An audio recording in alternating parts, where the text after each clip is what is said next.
On a dark, rainy night, two cloaked figures ascend city stairs as a baby's cries echo through the downpour. A woman desperately tells her companion to make the baby stop crying, but he retorts that a baby wouldn't understand him. Panicked, she urges him to cover the crying infant's mouth, but he hopes the sound of the rain will drown her out. He coldly suggests leaving the baby there, but she protests, realizing the child might die alone in the street.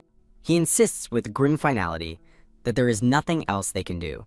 A glowing portrait reveals the baby was born with the prophetic red hair. The woman agrees they must leave, absolving them of responsibility. They abandon the crying baby in the rain, and the woman silently apologizes as they walk away. The abandoned baby, fully conscious, pleads internally not to be left alone again in this new life. In a memory of her past life, a young girl is chided for only ever asking for food, thinking she would starve otherwise. She watches as her first foster mother decides to send her back. After being abandoned, she was adopted by an older man who kindly offered to take her in. Thud, the man's kindness soured, and he now threatens to withhold dinner if she makes a sound. Lying weakly on the floor, she recalls enduring the abuse because she desperately wanted to live. A voice from the door announces the police have arrived to investigate a report of child abuse. The man blocks the view, lying to the police that there's no child there, as she watches helplessly. As the man denies her existence, the officer hears her faint cry for help. She whispers for help from the floor, but her abuser loudly insists to the police that no child is present. She recalls being rescued just before death and finding better, if not kind, foster parents who saw her through to college. But her difficult life came to an abrupt end when she was in a fatal car accident on her way home. Reborn as a baby in the rain, she laments that even with her past memories, this life is already starting tragically.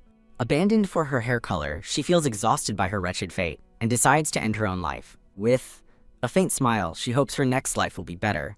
A brilliant golden light envelops her as a voice bestows upon her a new name, Tilius. Tilius awakens, bewildered, in a warm crib, letting out confused baby noises. She wonders how this is possible, believing she should have died in the rain and questioning if this is already the next life.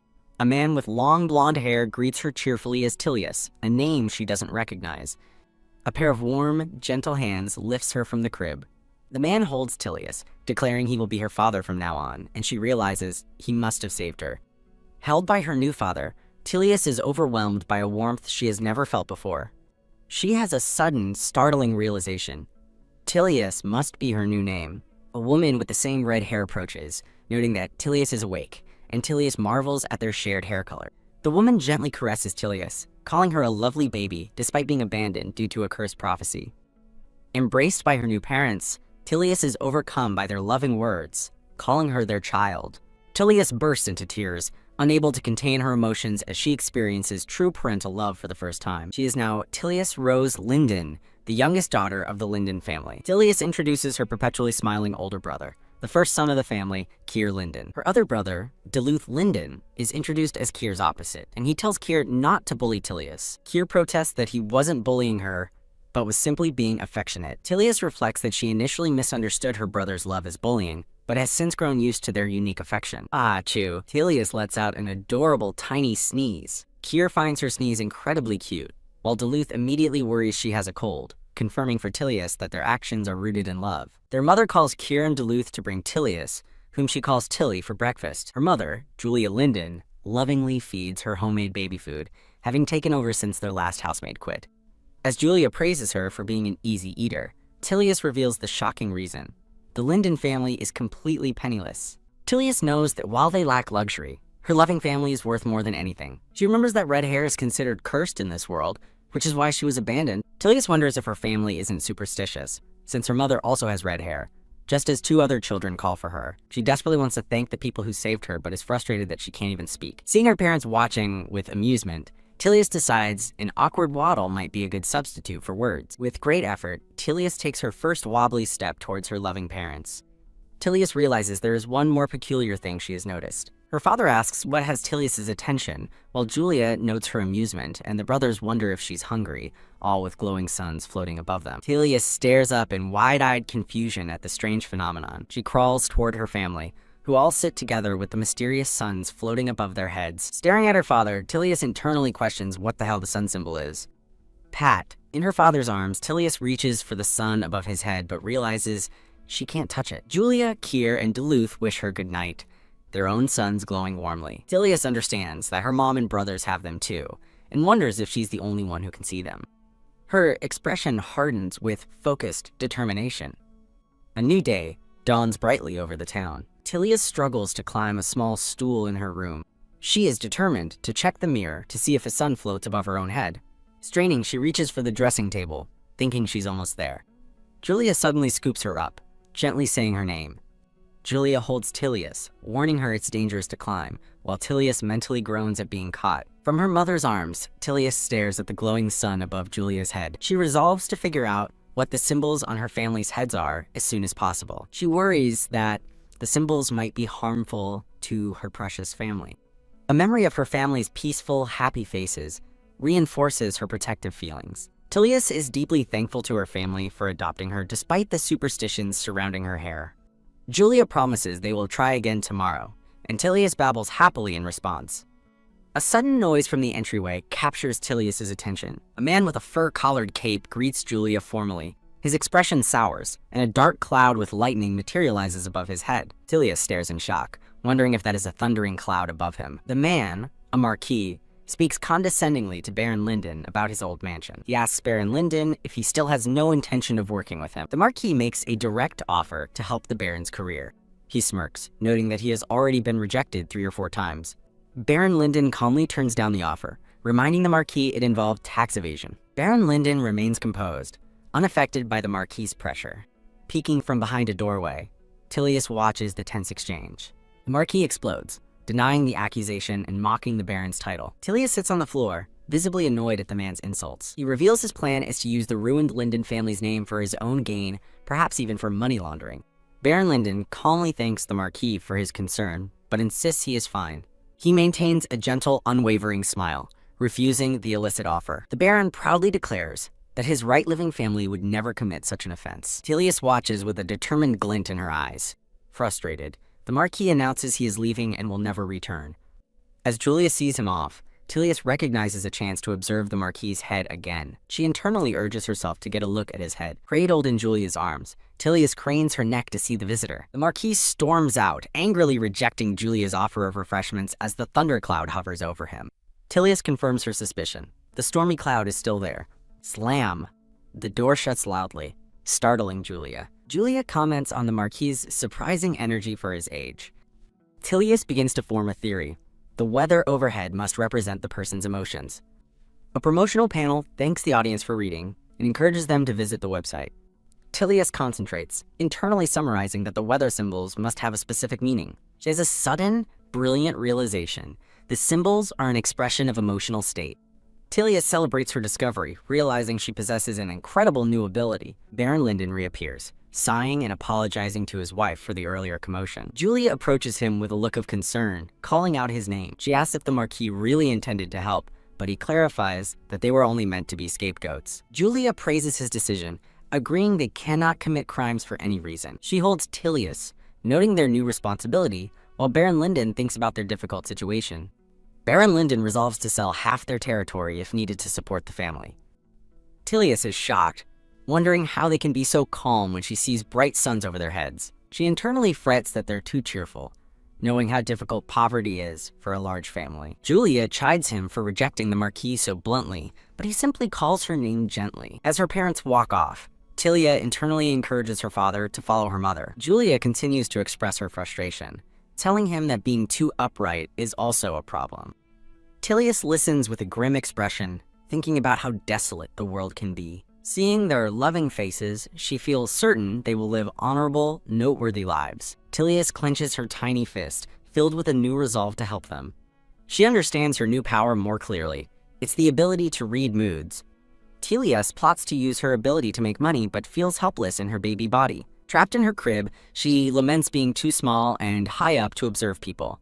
As Tilius schemes, a voice affectionately calls her name. From off-panel, Julia asks Tilius if she wants to play with some toys. Tilius ignores the rattle, desperately wishing they could go outside to test her new power. A sudden knock at the door startles Julia, but Tilius realizes this is her chance. Tilius babbles and reaches up, prompting Julia to pick her up and check the door together. Opening the door, Julia wonders who their unexpected guest could be. A woman with a stern face stands at the door, addressing Julia coolly. Julia recognizes the visitor with surprise, calling her Mrs. Kens. Mrs. Kens asks if her husband visited yesterday, while two bright suns float above Julia's head. Telius notes the woman's unhappy expression, confused that she has a sun above her head. As Julia invites her in, Telius theorizes that different people must express their emotions in different ways. Telius pats her mother's cheek, and Julia smiles, telling her not to worry. Julia gently places Telia back in her crib while she goes to speak with their guest. Watching them leave, Telius resigns herself to eavesdropping once again. Julia politely offers to prepare tea for Mrs. Kens. Mrs. Kens sharply refuses the offer, stating she isn't in the mood for tea. From her crib, Telius grows more confused, certain she saw a sun above the woman's head. Telius watches the closed door, trying to make sense of the conflicting signals.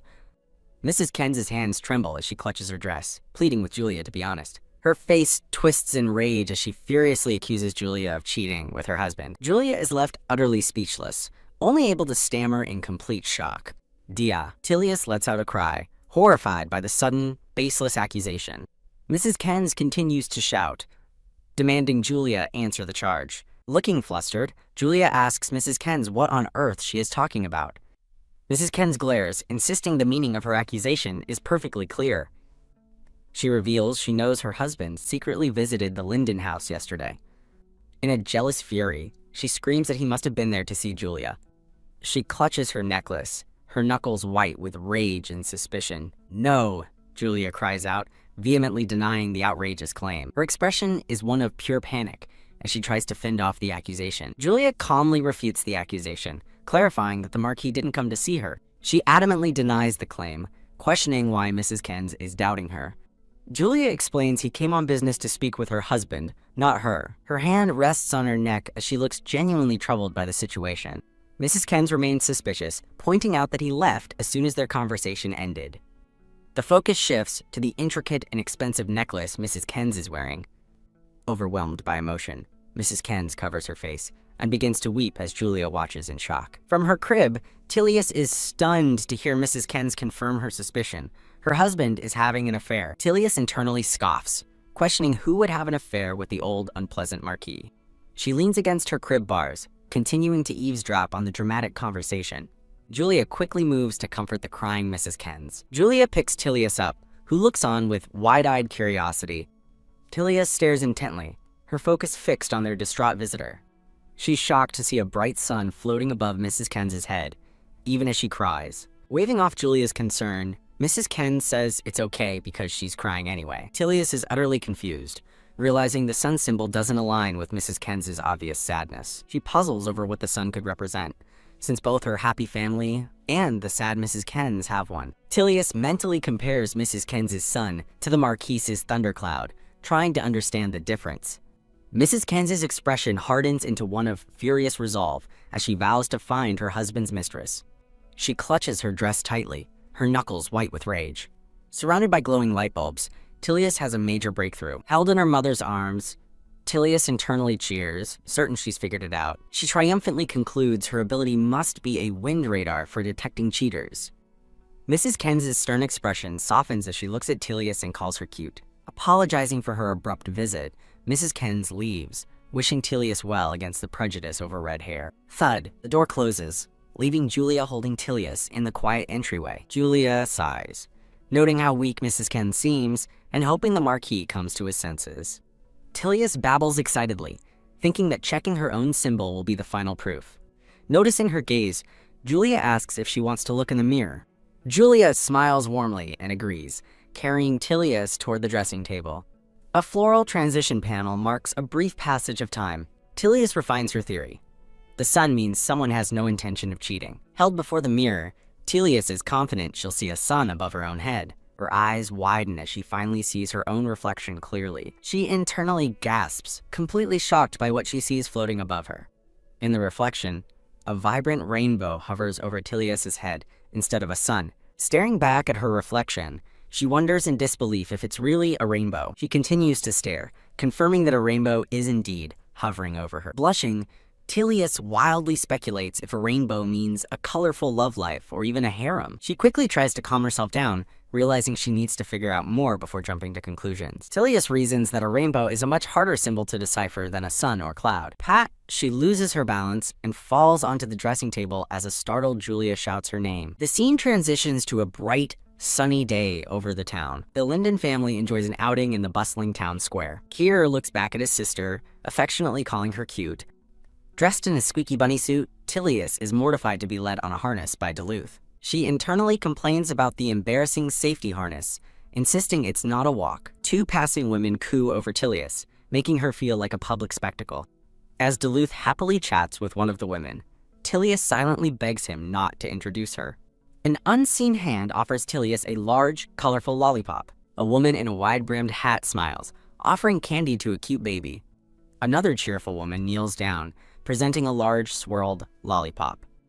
Tilius happily accepts the lollipop, thinking that this is a pretty good deal. With the adults bowing to her, Tilius internally notes that she now has a perfect view. She decides this is a great way to continue observing people.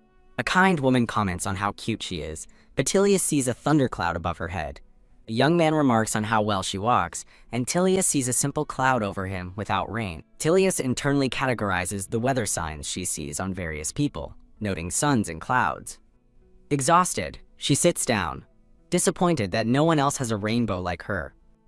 A boy with orange hair scoops her up, asking his tired little Tilly if her legs are hurting. From her new vantage point, Tilius's eyes widen as she spots a thundering cloud above a man's head. She sees the man with a blonde woman, recognizing their weather as the same as another cheating couple she knows. Tilius looks at the woman, wondering if she's an unwitting victim of the affair. Pointing furiously, Tilius babbles, "Steam! There!" trying to alert her brother. She internally resolves to shout the truth, hoping the woman will one day understand her warning. Tilius boldly shouts that the man is cheating. Her startled brother exclaims her name in shock. With a rustle, an off-panel voice asks if the children are all right. The man looks back as the blonde woman departs, revealing the brother has fallen over with Tilius. He sputters in disbelief, while the boy on the ground realizes the man was cheating. The boy tries to calm Tilius, dismissing the situation by saying there's nothing they can do. The man glares at them, menacingly gripping his cane and demanding to know which family they're from.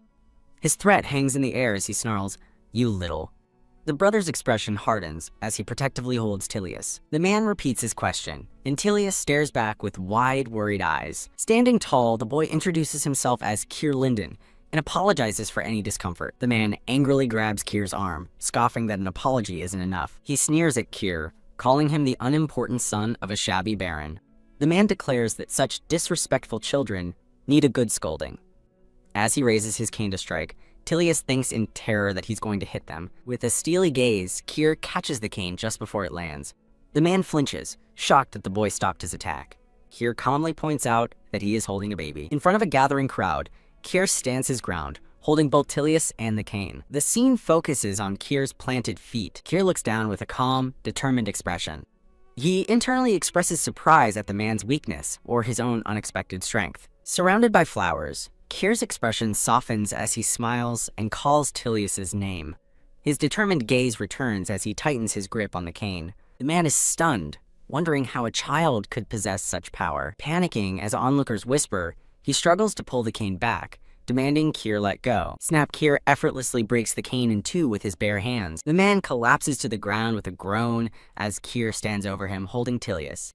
Bystanders gasp in shock, wondering how the child broke the expensive-looking cane. Trembling on the ground, the man laments that his precious imported cane is irreplaceable. Kier looks genuinely surprised, apologizing that he didn't intend to break it. The man's thoughts fill with rage as he glares at Kier, remembering he's the Baron's son. Christina arrives on the scene, her face a mask of shock and fury. The man pleads with her, calling her honey, in a desperate attempt to save face. Looking down at him with contempt, Christina tells him he is very ugly right now. An off-panel voice complains that her honor was ruined by a little boy, questioning if her honor is so easily shaken. An older woman checks on the children, and Kier assures her they are fine. A blonde woman confronts a dark-haired man, explaining she discovered his affair after he lied about attending a business event. She furiously calls him a scumbag for trying to strike a child with his cane and demands a divorce immediately. With a final word, her elegant shoe steps forward decisively. A floral panel transitions the scene. The older woman addresses Viscount Dalton, rescinding their business discussion as the children watch with grim faces. A panicked Viscount Dalton offers to take the children home himself. He desperately tries to explain to the woman that it's all a misunderstanding. As she departs, Viscount Dalton chases after her, crying out for his honey. In a carriage, Duluth asks Keir if he is okay. He replies that he's fine and just glad Tilly is safe. Tilius, affectionately called Tilly, is held up against a floral background. Keir looks down, his expression soft and blushing. He hugs Tilius, marveling at how her once fierce expression has become so sweet. Tilius's tiny hand reaches up to touch Keir's cheek. Keir gently calls Tilius's name as she looks up at him. He smiles warmly as her hand rests on his chin. Later that night, an off-panel voice asks Keir what he meant by his earlier words. Keir stands dejectedly, mumbling to himself in resignation. The cracked floor beneath Keir's feet reflects his troubled state. An off-panel speaker bluntly reminds him that he literally broke the man's cane. Tilius internally panics, realizing her brother is in trouble for protecting her. Duluth makes a quick, decisive nod, telling his brother it's time to go. Duluth and Keir rush to their mother, frantically trying to explain that Keir did nothing wrong. Tilius babbles supportively, internally identifying the aggressor as Hector Dalton. Duluth passionately explains that Hector Dalton tried to hit Keir with a huge cane. He strikes a pose, vowing to get payback for the incident. Julia listens to the explanation and calmly says she understands. Keir begins to protest but is quickly cut off. Julia embraces him, telling him she's glad to hear his side of the story. She pulls both of her sons into a warm, reassuring hug. Julia tells them that as long as they weren't hurt, everything is fine. She gently praises Keir for protecting his little sister Tilly. Tilius watches the tender family moment unfold. Julia gently lectures Keir that he shouldn't break things, comparing the cane to a beloved toy. Keir looks at a patched-up teddy bear, Uncle Toto, and quietly agrees. Julia teaches Keir a valuable lesson. The stronger he is, the more responsibility he has. Keir brightens, enthusiastically accepting his mother's words. Tilius is surprised to hear Julia think that any parent would rather a cane be broken than used on a child. Baron Lyndon appears, greeted warmly by his family. He also praises Keir for his effort to protect Tilius. He affectionately pats a blushing Keir on the head. Baron Lyndon happily gathers the family, suggesting it's time for dinner. Julia asks Tilius if she's ready to eat, and Tilius babbles an excited "Playa!" Tilius thinks back on the day, remembering the broken cane and the impressive, flirtatious man. She considers the potential of combining Keir's power with her own wind radar. Her eyes sparkle as a brilliant plan begins to form in her mind. Tilius has a breakthrough. She'll set up an agency specializing in her wind detection ability. She imagines a future of wealth and status by running a secret agency. Overcome with excitement, Tilius resolves to start her new venture as soon as possible. At a formal assembly, Baron Lyndon explains the capital's urgent need for new waterworks. He rises from his seat, preparing to make his proposal to the council. Two other nobles mock him, questioning his finances and sneering about his family's red hair. Baron Lyndon calmly retorts that adults who assault children should be more careful, praising his own child's maturity. The mocking noble is left sputtering in rage at the sharp comeback. An unseen, authoritative voice commands them to stop it. A powerful figure with dark hair sits in shadow, his hands steepled in thought. Revealed amidst a floral border, the imposing man is identified as the Duke of Lore. The Duke of Lore acknowledges Baron Lyndon, tapping his fingers on the table. An internal thought bubble dismisses the argument, questioning how long the story will be dragged out. Baron Lyndon insists the matter is important for children, but another noble urges him to end the meeting as the Duke wishes. He places a document on the table, pressing his point. The Duke of Lore internally praises Baron Lyndon's conscientiousness, noting its alignment with the king's own views. Standing his ground, Baron Lyndon asks the Duke not to create a chilling atmosphere and to conclude their business. The entire room feels the icy tension emanating from the Duke of Lore. With an intense glare, the Duke of Lore decides to call it a day. He officially wraps up the meeting as the scene transitions with a sharp sound. Back at home, Julia welcomes her husband, Henrik, and asks about his day while Tilius plays nearby. Henrik explains his frustrating meeting with the Duke as Julia comforts him, and Tilius toddles toward them. Julia greets a new guest, a blonde woman, who looks flustered and tries to leave immediately. Tilius stares with wide-eyed curiosity, wondering who the strange visitor is. The woman is revealed to be Mrs. Dalton, the Viscountess from the park. Tilius internally celebrates, realizing she's just met the first customer of her secret cheating agency. Overjoyed, Tilius tries to leap forward to greet her client. Julia quickly catches Tilius, gently scolding her for jumping so suddenly. The two women stare at each other in disbelief, realizing they know one another, and calling out the names Julia and Christina. A floral panel highlights Christina's happy exclamation that it has been years since they last met.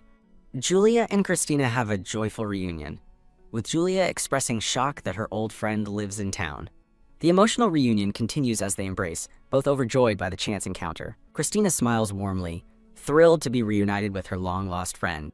A text bubble repeats the joyous sentiment that it's been years. The scene transitions, focusing on the detail of Christina's elegant dress. Julia holds a slightly confused Tilius as she smiles warmly at her old friend. Later, Julia and Christina sit together in the living room, catching up over tea. The scene focuses for a moment on the patterned rug beneath the sofa.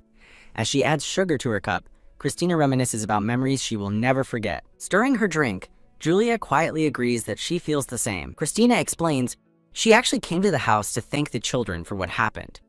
Julia's expression becomes worried as she asks what happened involving her children. Christina leans in, telling her friend to listen carefully to the incredible story. Tilius puffs out her chest, looking immensely proud of herself. Posing triumphantly, Tilius listens as Christina reveals that the baby told her about her husband's affair. Julia is stunned, realizing that her baby Tilly was the one who exposed the Viscount's cheating. Christina confirms she's now divorced and reclaiming her name, crediting the cute little girl for her newfound freedom. Christina praises Tilius's great abilities, which Tilius internally confirms with pride, having saved her mother's friend. Tilius notes her mother's troubled expression and figures she's just confused by the sudden, dramatic visit. Tugging on her mother's dress, Tilius babbles to get her attention. She internally tries to cheer Julia up, focusing on the positive outcome and the new connection she's made. Christina watches Julia with a gentle, understanding smile. Complimenting Julia on having a baby who looks just like her, Christina watches as a happy Julia plays with Tilius. Christina offers a gift basket of limited edition desserts from a famous shop. A dazzling array of delicious cookies and pastries float across the screen. Tilius drools with delight, her eyes sparkling with hearts at the sight of the sweets. Looking at the basket, she internally thanks Christina for her kindness. Tilius's joy shatters as she's told she's too young to eat the treats, which are only for her brothers. She puffs her cheeks out in frustration as Christina watches with a smile. Christina announces she must leave to go kick out that playboy, and Julia asks if she's leaving already. Before she goes, Christina offers a piece of valuable information in return for Tilius's performance. She advises them to buy the land at the end of Mount Rubens, promising good things will happen. Julia looks puzzled, repeating the name Rubens to herself. With a final wave, Christina tells Julia it was fun and departs. After the door closes, Julia wonders if it's the same Mount Rubens she knows. Tilius ponders why Christina would emphasize that particular mountain so strongly. In her excitement, Tilius tumbles backward with a surprised, "Oh!"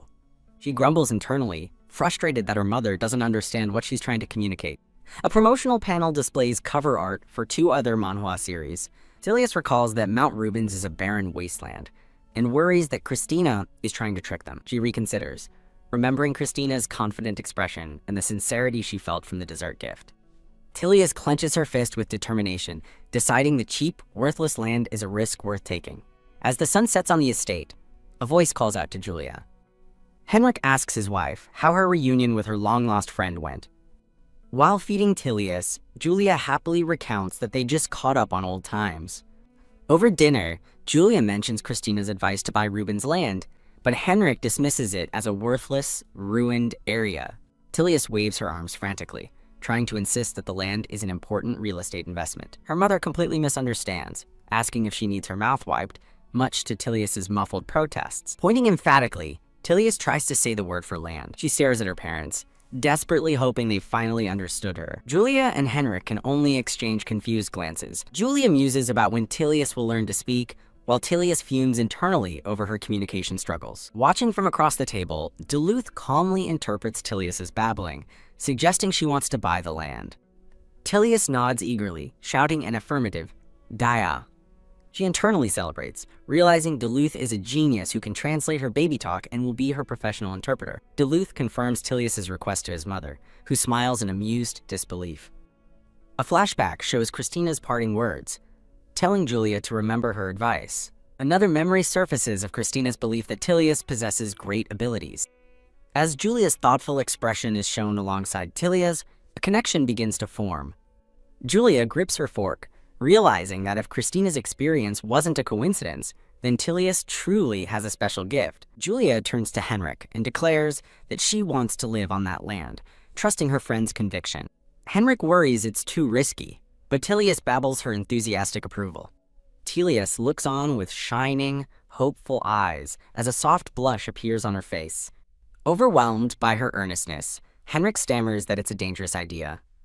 He averts his gaze, blushing under the combined pressure from his wife and daughter. The family estate is shown peacefully under a dark, starry night sky. Tilius sits alone in front of a warm, crackling fireplace. She points forward, looking determined to communicate her next idea. A cute doodle shows a happy Duluth and a serious Kier.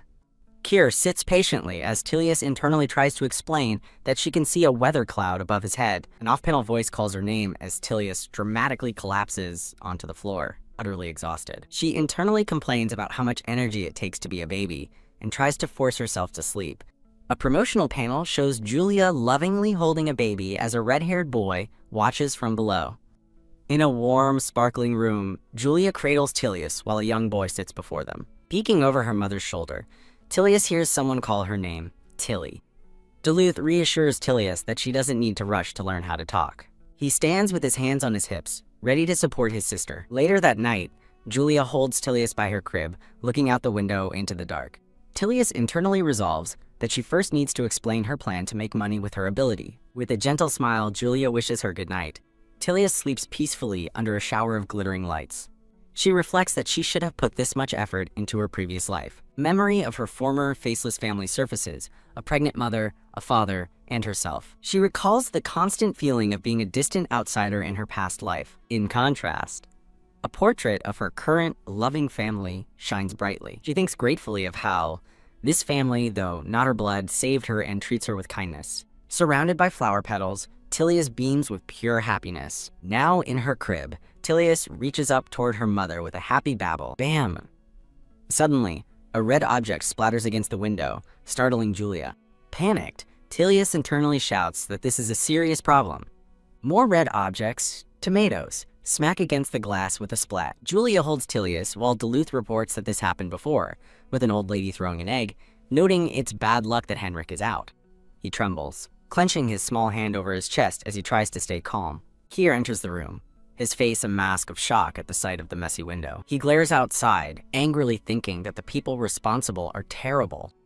Clenching his fist, he furiously wonders why his family must always be the ones to suffer. What's wrong with my mom having red hair? He yells defensively, as Julia watches with concern. He continues his outburst, explaining the precautions they take, like Tilius wearing a hat to cover her hair. Kier and Duluth argue heatedly until Julia's voice cuts in, telling them to stop. The argument ceases, and the two boys turn away with somber expressions. Tilius is lifted into the air, looking on with wide, curious eyes. Julia gently cups Kier's face, asking him a quiet question. She explains that some people blame their red hair for the failing tomato crops, as a man is shown fleeing their property. She concludes that it's a deeply rooted superstition that won't be easily broken. Julia asks him to be patient, explaining things will calm down after the farming season. Kier quietly agrees. As the door closes, a voice from off-panel wishes Tilly a good night. Tilius understands that her mother endures the humiliation to protect them, a realization she only grasps in this second life. Alone in her crib, Tilius lies in the moonlit room, contemplating the situation. Her eyes flash with determination as she clenches her tiny fist. The next morning, a bird chirps merrily on a brick wall outside. Tilius sits on the floor, diligently drawing on a notepad with a large quill. Her brothers find her, amazed. Duluth wonders how she got the pen and praises her for being amazing. Tilius excitedly shows them her masterpiece, and Duluth calls her a genius, eager to see the drawing. Kier recognizes the crude drawing as a picture of the man who threw the tomatoes. Duluth identifies another part of the sketch as their house. With a smug look, Tilius proudly presents her drawing, a clear depiction of the culprit and the crime. The chapter title is displayed in elegant lettering. In the yard, Duluth digs a hole, while Kier encourages him to rest. Duluth admits digging is harder than he expected. The scene briefly focuses on the green leaves of a nearby bush. Kier expresses his doubt, but Duluth reassures him that their trap will only work if the culprit shows up. Tilius internally vows to make the tomato thrower fall into the freshly dug pit and get covered in filth. With fiery determination, Tilius internally declares that the tomato thrower deserves to fall into their trap. Kier expresses concern to Duluth that the sheer amount of filth they've collected will be too smelly to hide. Duluth counters that the more disgusting the trap, the more satisfying it will be when their target is caught. After struggling to gather large piles of horse manure, a proud Duluth hopes the culprit gets what he deserves. Tilius' plan moves forward as a bucket full of Duluth's hard-earned dung is poured into the pit. The final step of her vengeful plan is to cover the now-filled pit with leaves for camouflage. A hand holds a bundle of leaves, ready to complete the trap. With the leaves scattered over the hole, the trap is now complete and perfectly hidden. As the siblings observe their work, Duluth insists the leaf pile looks natural, and Tilius eagerly awaits the unsuspecting culprit. Fired up, Duluth rallies his siblings to laugh their hearts out when the plan succeeds, and Tilius excitedly agrees. Kier's expression is one of calm resolve. The perfectly disguised trap waits patiently, as a voice notes that karma always comes back. That night, Julia looks out the window at the full moon, wondering why Henrik is running late. She continues her vigil, waiting for his return. Startled by a sound, Julia's attention is drawn to Tilius. A pair of hands gently lifts a surprised Tilius from her crib. Julia suggests they greet her father together, but Tilius is determined to stay awake to see the trap sprung. Tilius makes a happy noise while being held by her mother. A sudden, loud sound from outside makes Tilius assume the trap worked, but Julia calls out Henrik's name in alarm. The boys rush in as Julia, concerned, announces she thinks something happened to their father on his way home. Kier and Duluth look at each other in shock, questioning what could have happened to him. Tilius clutches her head in a moment of pure, unadulterated panic. She horrifically realizes their father must have fallen into the trap, but Julia rushes off, refusing to believe it. Carrying Tilius, Julia runs towards the door, shouting Henrik's name and declaring that it can't be true. Outside, the actual culprit struggles, stuck waist-deep in the filthy pit.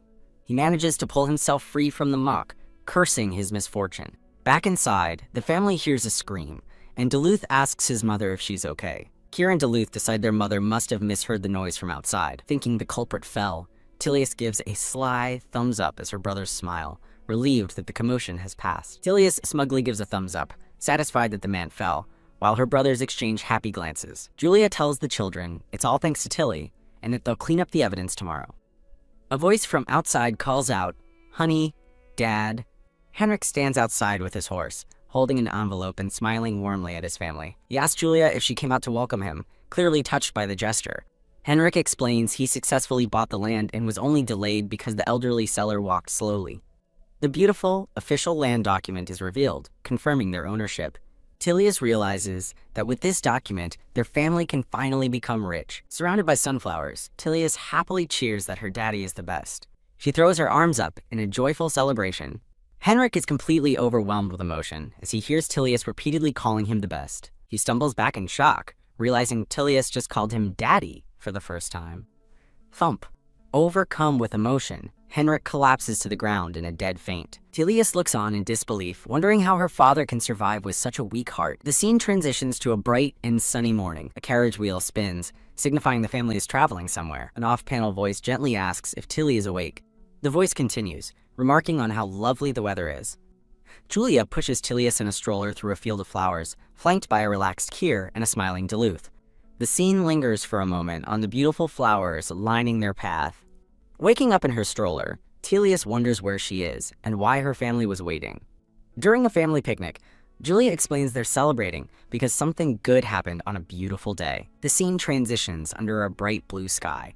Julia and Kier continue their walk along a country road, with Julia pushing the stroller. The view focuses on the hem of Julia's cherry print dress as they walk. A woman in a blue gown welcomes Julia, who has arrived with Tilius in her stroller. The voice from the woman explains that she's been waiting. The woman stands elegantly beside a long-haired blonde man. The woman is identified as Christina. Christina greets Julia, relieved she believed her, and praises Kier and Duluth for finding the way. Christina notes the land seems desolate but reassures Julia that she doesn't need to worry. She reveals that high-quality iron ore is expected to be underneath, now belonging to Baron Linden. Shocked, Julia asks how Christina acquired such information. Christina proudly explains she gathered useful things while her ex-husband was philandering, declaring they'll now be rich. Henrik's expression is stern and unreadable. The chapter concludes with a promotional panel for other stories. From her stroller, Tilius is utterly bewildered by the sudden turn of events. Henrik fantasizes about wealth, imagining that getting rich with iron ore is simple. His brief fantasy fades, and his expression turns serious once more. Christina prepares to leave, telling Julia she'll send her address for a future visit. With a final wave, Christina departs, leaving the family to ponder their new fortune. Henrik turns to Julia, asking what their first step should be with this news. Julia dreams of buying plentiful diapers and better food for Tilius. She then imagines new clothes for the boys and sending them to a good academy. Lost in happy thoughts, Julia quietly considers all the possibilities for their future. Henrik asks Julia if she recalls their request for waterworks at the noble meeting. He explains that fixing the pipes would prevent land contamination and the spread of disease. Henrik declares his intention to donate the mine to the Empire to fund the water business, leaving Julia horrified. He gently takes her hands in his, reinforcing his decision. Their feet stand close together, a silent moment of shared purpose. Julia is moved by his selflessness, but Tilius internally screams in protest. Tilius wails in despair as she watches their potential fortune vanish. She internally fumes that her father's kindness needs to have a limit. As Henrik prepares to ride to the Imperial Palace, Julia wishes him to be careful. Tilius squirms in frustration, calling her father silly and feeling helpless to stop him. Henrik rides off alone through a peaceful, sunlit forest path. Tilius internally laments that her father is oblivious to her feelings. The scene shifts to the grand, glittering architecture of the Imperial City. Having arrived, Henrik pushes his hair back with a look of determination. Stopped by 2 guards, Henrik identifies himself as Baron Linden, seeking an audience with His Majesty. A guard watches warily as Henrik stands before the palace entrance. Henrik grimly reflects on how accustomed he has become to being disrespected. He considers his low rank, the price he pays for pursuing his selfless ideals. He thinks of the superstition surrounding his red-haired family and the one reason they've remained safe. He foresees a dark future should they become rich. He imagines opportunistic nobles flocking to them like predatory crows. A gruesome vision shows the crows feasting, symbolizing how the nobles would tear them apart. He knows that simply being cautious would not be enough to protect his family. He worries that the weak Julia and Tilius would become the primary targets. A crow's talon sinks into a pool of blood, a visceral symbol of the coming threat. He concludes that the nobles would use all sorts of cruel methods against them. Henrik internally acknowledges that he is not yet strong enough to fully protect his family from danger. He clenches his fist, admitting he is more angered by being despised than anything else. Kneeling before a grand throne, Henrik formally introduces himself to the unseen ruler. The ruler, a queen, is revealed, looking down with a thoughtful and slightly amused expression. The queen correctly guesses his business is related to the paper he holds and asks him to present it. Her eye narrows with curiosity as she inspects the document he's brought. Henrik offers the land document for the Rubens Mountains to the Empire, which the queen finds very interesting. He explains that profits from mining could fund waterworks, eliminating skin diseases and other problems for the villagers. He selflessly asks that any reward be used for construction, as his only wish is to benefit the Empire. The queen thoughtfully considers his proposal, wondering if the rumors about a mine were true after all. She startles Henrik by asking how he acquired such exclusive and hard-to-obtain information. She instructs him to proceed with the work first, and then report back with more information. Henrik flinches when the queen reveals she knows that Julia and Tilius are somehow involved. The queen waves her hand dismissively, ordering workers to be dispatched to the Rubens Mountains immediately. She turns to an attendant, continuing to issue her orders with authority. Henrik looks up from his seated position on the floor, a faint, knowing smile on his face. The queen remarks that after being presumed dead, he has shown up seemingly begging for a vacation home. Her internal thought confirms her assessment. The Baron hasn't changed a bit. At the Linden mansion, a voice asks why Tilly isn't eating her meal. Tilius puffs out her cheeks in silent protest as she is asked if the rice tastes bad. At the dining table with her brothers, Tilius is urged to eat, regardless of whether the food is hot. Tilius internally fumes, feeling it's unfair that her father gave away the mine she helped discover. Pow! Tilius slams the table, internally screaming about her lost land, startling her brothers. Julia enters as Duluth explains that Tilius slammed the table because she didn't like the rice. Puzzled, Julia offers to feed Tilius herself, but the baby remains stubbornly unimpressed. Julia gently places a spoonful of food into Tilius's mouth. After a moment of thought, Tilius decides to let it go, admitting the food is delicious. Her mood restored, Tilius cheers happily as Kier and Duluth play with her. Sometime later, Julia greets an unexpected visitor, introducing herself as the lady of the mansion. Her eye widens in shock at what she sees or hears. A stern-looking man with a prominent scar across his face stands before her. He announces that, by His Majesty's order, everyone in the household must come to the Imperial Palace immediately. The chapter ends with a promotional panel for other stories. Julia trembles with fear, asking the man to accompany them, as a deep rumble of dread fills the air. Gobble gobble. Tilius, still eating, wonders why they are suddenly being summoned to the royal palace. The royal seal is displayed, reaffirming that Her Majesty has ordered the entire Linden family to the palace. A distraught Julia clutches her chest, fearing Henrik did something wrong during his visit. She turns to Henrik, her expression filled with worry as she whispers his name. Tiesk, the scar-faced man, curtly tells them to get in the carriage and orders the redheads to cover their hair with hats. Henrik delivers a chilling threat, telling the men to keep talking if they want to wait until sundown, causing them to flinch. Hurrying under the pressure of the queen's orders, the family is ushered towards a grand white carriage. The horse's hooves clop against the ground as the carriage begins its journey. Stare. From inside the carriage, a bonnet-clad Tilius observes the tense situation with wide, unblinking eyes. Tilius notes how dreadful her mother looks, remembering how her voice was shaking earlier. She then observes Kier and Duluth, realizing they are just as anxious as their mother. Tilius reflects on how isolated the Linden family is from noble society, a world her mother has never formally entered. She laments how defensive her family must be, even when they've done nothing to warrant such treatment. The entire family sits in tense silence as they travel, their faces shadowed with worry. Tilius internally reflects on the immense suspicion and scorn her family has been forced to live with. She concludes their suffering is simply because they are poor and sincere in a world that despises both. Whoa. A wide-eyed baby Tilius gasps in sheer amazement. Her eyes sparkle as she beholds a magnificent, dazzling castle for the first time. The scene transitions to exquisite red roses climbing a beautiful fence, setting a picturesque scene. The Linden family walks along an elegant stone path on the palace grounds. Led by Henrik, the family and an attendant proceed down a lavishly decorated hall. Duluth marvels that the windows are bigger than him, while Kier jokes that even the ones at home are. Creak! Two grand golden doors swing open, revealing a brilliant light from within. Tilius is awestruck, realizing the regal woman on the throne must be the Empress. She notes her surprise, having always imagined a king on the throne, not an elegant woman. Bo, Henrik formally introduces himself, announcing he is here to see Her Majesty. The entire Linden family stands before the throne, looking on with tense anticipation. Henrik explains his mining proposal, noting that mineralogists predict a vast amount of ore. The Empress listens intently as Henrik presents his case. She turns away from him, her expression unreadable. Nod. His wife watches with a worried look, giving a subtle nod. Henrik reveals that the crucial information came from an acquaintance of his wife. Panicked, Tilius internally screams that she was the one who told them. A quiet tension fills the vast throne room as the family waits for the Empress's decision. The Empress turns her attention to the baby, asking if she is also Henrik's child, and he confirms. The Empress approaches, skeptically asking if a baby is supposed to explain the situation. Seeing the Empress's stern face, Tilius panics, certain she will be disliked for her red hair. Tilius squeezes her eyes shut, bracing for the worst. To her surprise, the Empress gently pokes her on the cheek. Pinch, pinch. The Empress playfully pinches Tilia's chubby cheeks, making her let out a soft cry. Awkward. Henrik watches with a relieved but nervous smile as the Empress is charmed. The Empress gets back to business, entrusting Henrik with a major task based on his proposal. Kneel. Henrik drops to one knee, declaring he is ready for any command. He kneels in the center of the throne room as his family watches from a distance. The Empress remarks internally that she didn't expect Henrik's children to be so young.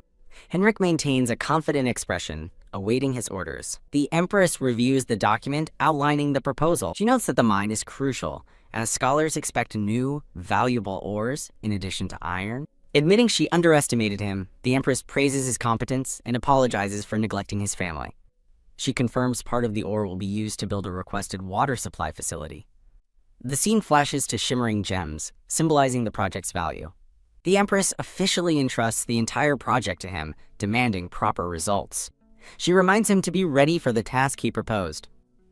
Henrik accepts with certainty, promising to fulfill his duty to Her Majesty. The Empress states that the title of Baron is no longer adequate for such an important undertaking. She addresses Baron Linden, formally bestowing upon him the title of Viscount. As the Empress knights him, Tilius internally cheers that they've taken the first step to becoming rich.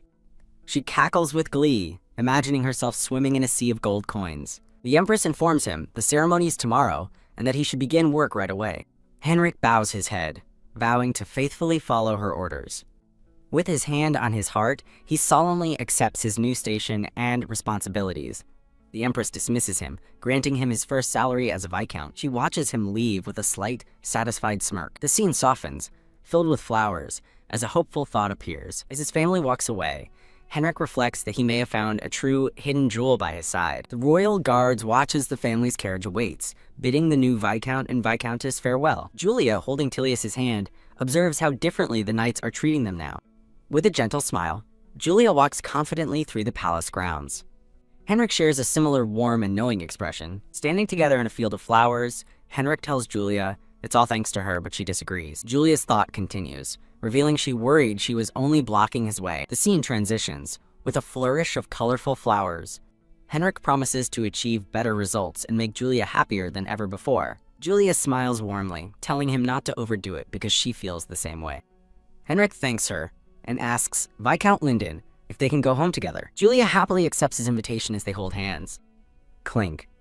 A single gold coin falls, as a voice marvels at the sheer amount of money. The family gathers around a table overflowing with gold, the children asking if they're rich while Julia wonders how to spend it all. Tilius stares in awe at the fortune, while Henrik gives a sly, determined glance. Julia looks up at Henrik, excitedly asking if they should really do everything they planned this time. Wow! The children gaze in wonder at their newly renovated and sparkling living room. Peering out a new window, the boys admire the view and the larger, fluffier sofa. Henrik surprises Julia by apologizing for not paying enough attention to her all this time. A flustered but happy Julia touches her cheek in response to his words. He gently tells Julia there is no need for her to be sorry. Taking her hand, Henrik promises Julia that she will never regret the choice she made. Julia looks back at him, her eyes filled with emotion. A sound interrupts the moment as Duluth is spotted lounging on the new couch. Kira asks Duluth how long he's been eavesdropping, and he admits it was since their mom apologized to their dad. Kier reflects on his mother's apologies at the palace, wondering about his parents' past and how they first met. He turns to his siblings, asking if they aren't curious as well. Kier wonders aloud what really happened between their parents in the past. Duluth confidently declares it's a love story between their very close mother and father. A squeal of excitement is heard. Tilius throws her arms up enthusiastically, wanting to hear the story too. Duluth admits he was also curious, as he and his brothers gather on the sofa, ready for the tale. Julia agrees to tell the story of what a wonderful man their father was, noting their growing curiosity. Julia's eyes narrow slightly as she prepares to begin her story. The scene darkens as the flashback begins, showing when Julia was little. In a memory, a younger Julia is cruelly asked why a child from a beggar's alley is still in the house. Two other girls taunt young Julia about her different hair color, calling her a pity case and telling her to leave. She clenches her fists, enduring the painful words in silence. Julia narrates that as the only red-haired member of the Baroncart's family, she was treated like a fake. One night, a young Henrik asks Julia if she can stay with him a little longer. Julia makes an excuse to leave, claiming she has to go clean up. A disappointed Henrik asks her to let him know when she's free next time.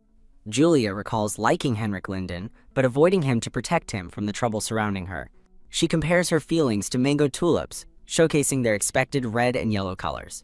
A beautiful mango tulip is shown in full bloom.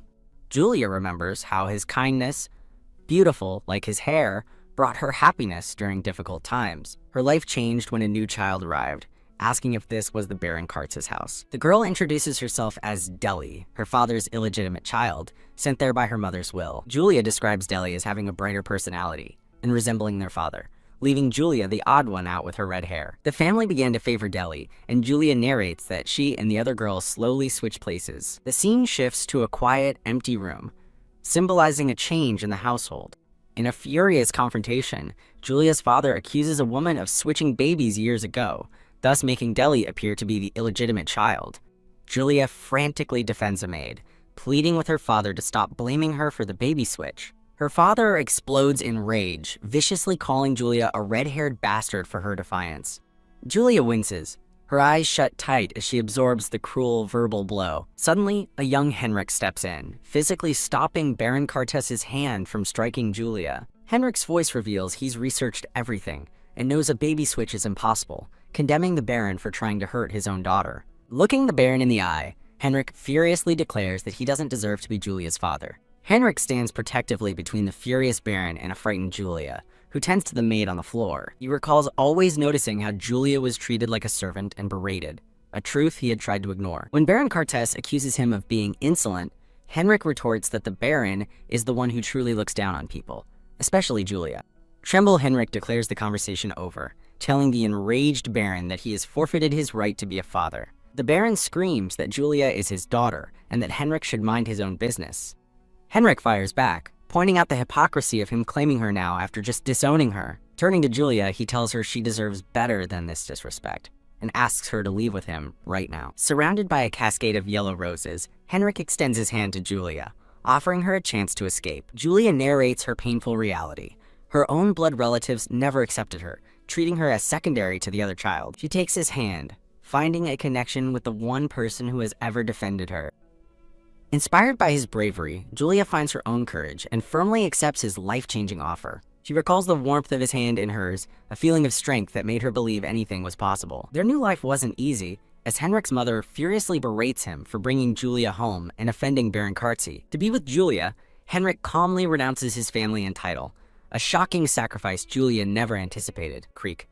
As Henrik leaves, a door swings open and a voice cries out his name. Dash. Julia runs after him, anxiously asking if he's truly giving everything up for her, but he tells her not to feel guilty. He embraces her, lovingly affirming that she was his choice and he'll never regret picking her over his title. Clench. She remembers feeling happy, but a clenching fist shows her lingering guilt over his sacrifice. The narration reveals her heavy heart, knowing that he lost his family, inheritance, and home because of her. All she could do was offer him endless support and hope, believing her encouragement might have made a difference.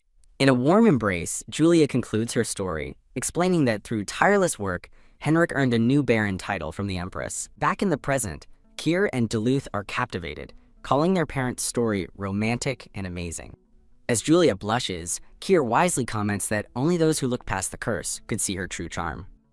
Tilia sits in wide-eyed amazement, completely mesmerized by the tale of her parents' love.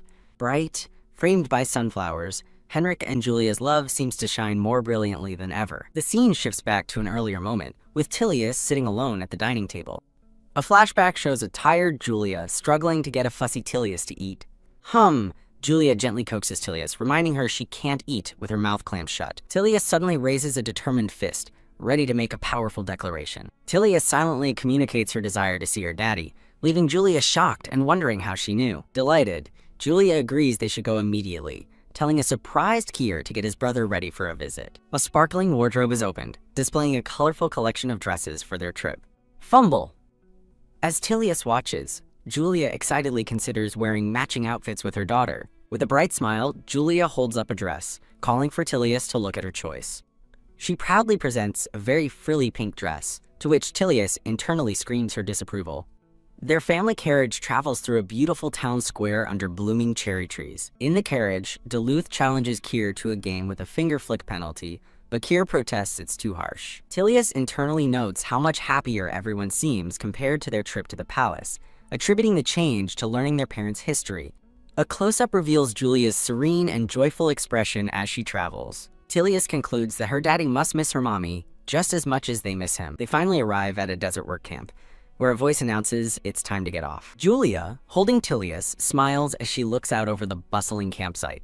The boys watch the workers, as Tilius marvels at how much the Empress's single order has accomplished. Julia approaches a man to ask for the Viscount, and he directs her to a nearby tent where Henrik is resting.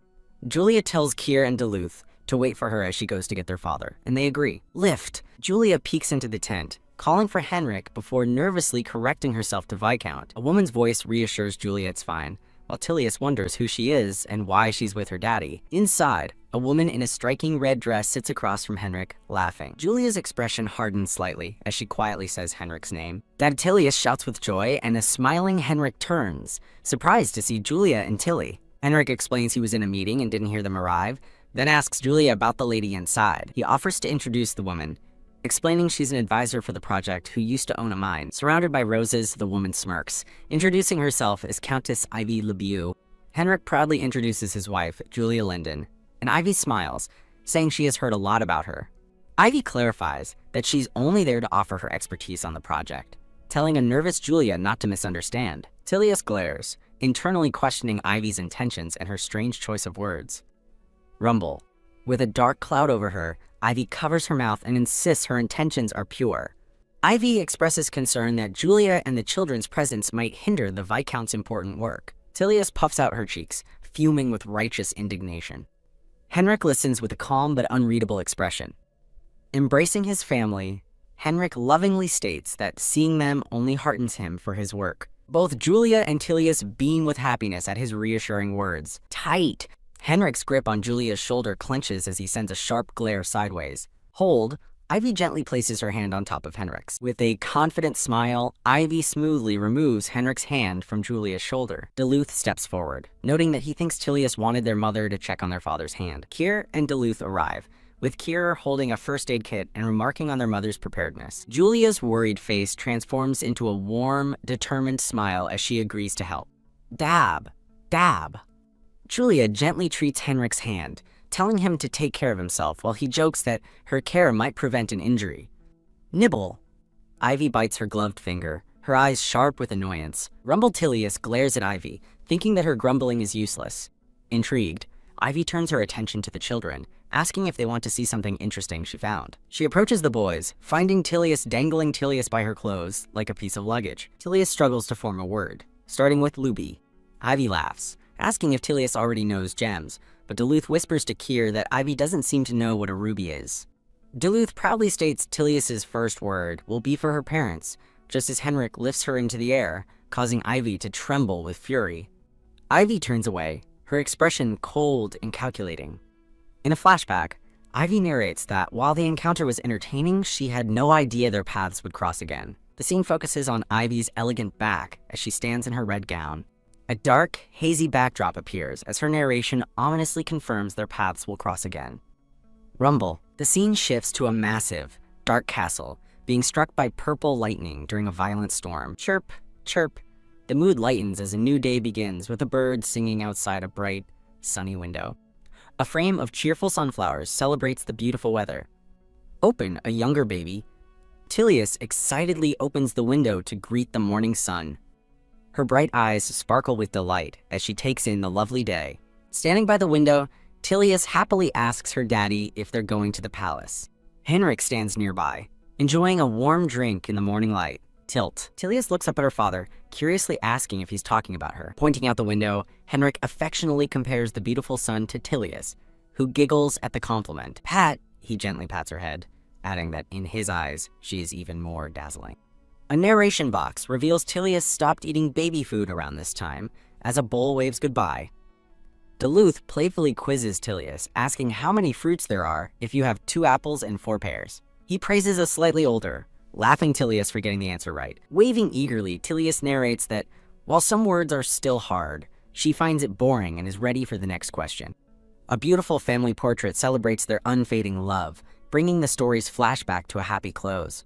Nay, clop, clop, an ornate royal carriage travels onward, signaling the start of a new day and journey. Inside the carriage, Henrik explains to Tilius that while only he was summoned, the Empress specifically requested to see her as well. Tilius cheers with excitement, eager to greet the Empress, whom she considers an excellent boss. Gazing out the window, Tilius silently puzzles over the reason for their sudden invitation to the palace. She speculates that it must be good news, perhaps a compliment for her father's work, but senses it's something more. Upon their arrival, however, their hopes are crushed when the Empress greets them with a stern expression, calling it a disappointment. The Empress presents a document written by Viscount Dalton, claiming there has been a major setback in Henrik's mining project. While Henrik reads the report, Tilius internally connects the names Dalton and Lebeek, wondering about their relationship. Gasp. A shocking realization dawns on Tilius as she puts the pieces of the puzzle together. She pictures them together, concluding that Countess Lebeek must be Viscount Dalton's secret mistress. As Tilius uncovers the conspiracy, the story takes a brief pause. Believing they are putting on a show to ruin her father, she mentally challenges them to keep trying to trample over her family. Filled with determination, she vows that they will prove just how tenacious their family truly is. Unfazed by the false accusation, Henrik calmly reviews the slanderous document with a resolute expression. The Empress watches him intently, her face an unreadable mask of regal authority as she awaits his response. Henrik confidently states there must be a misunderstanding, explaining that Dalton's report is a baseless rumor and urging for a random inspection. His gaze remains sharp and unwavering, reflecting his absolute confidence in his work and integrity. Glide. Convinced by his straightforward defense, the Empress smoothly turns away. Henrik offers a respectful bow, acknowledging her trust with a calm, "Certainly, Your Majesty." Raise. The tension finally breaks, and an overjoyed Tilius throws her arms into the air in celebration. Gulp! Her victory cheer is cut short as she swallows nervously, realizing the Empress is now looking directly at her. Pat! To her immense surprise, the Empress simply gives her an affectionate pat on the head. A border of delicate flowers appears, signaling a shift from a tense confrontation to a peaceful resolution. The Empress formally apologizes for doubting him for a moment, but Henrik graciously replies that she only did what she had to do. As the Empress makes a new offer, Henrik raises his hand, preparing to politely decline. The Empress insists they celebrate the project's success, pouring wine to mark the occasion and his new title. Thud. The celebration is cut short as the Empress suddenly collapses onto the table, causing Henrik to cry out her name in alarm. Henrik leans over her with concern, remarking that Her Majesty seems to have had far too much to drink. As he helps her sit up, the intoxicated Empress slurs, asking him to leave Tilius behind with her. While Henrik politely deflects her drunken ramblings, Tilius watches the chaotic scene with an annoyed expression. A man with white hair gracefully steps in to assist the Empress, calling her behavior charming. He gestures toward the table, acknowledging Henrik and a wary Tilius with a gentle smile. He introduces himself as Miles Furo, the third royal concubine, leaving Tilius utterly speechless at the revelation. Tilius stares wide-eyed, her mind reeling from the unexpected and complicated court dynamics. Miles appears slightly bashful, his cheeks dusted with a faint blush. The Empress smiles warmly at Miles, affectionately complimenting him on how handsome he looks. She gently caresses his cheek, causing him to blush so brightly he seems to outshine the sun itself. Tilius keenly observes their interaction, realizing the Empress genuinely cares for him.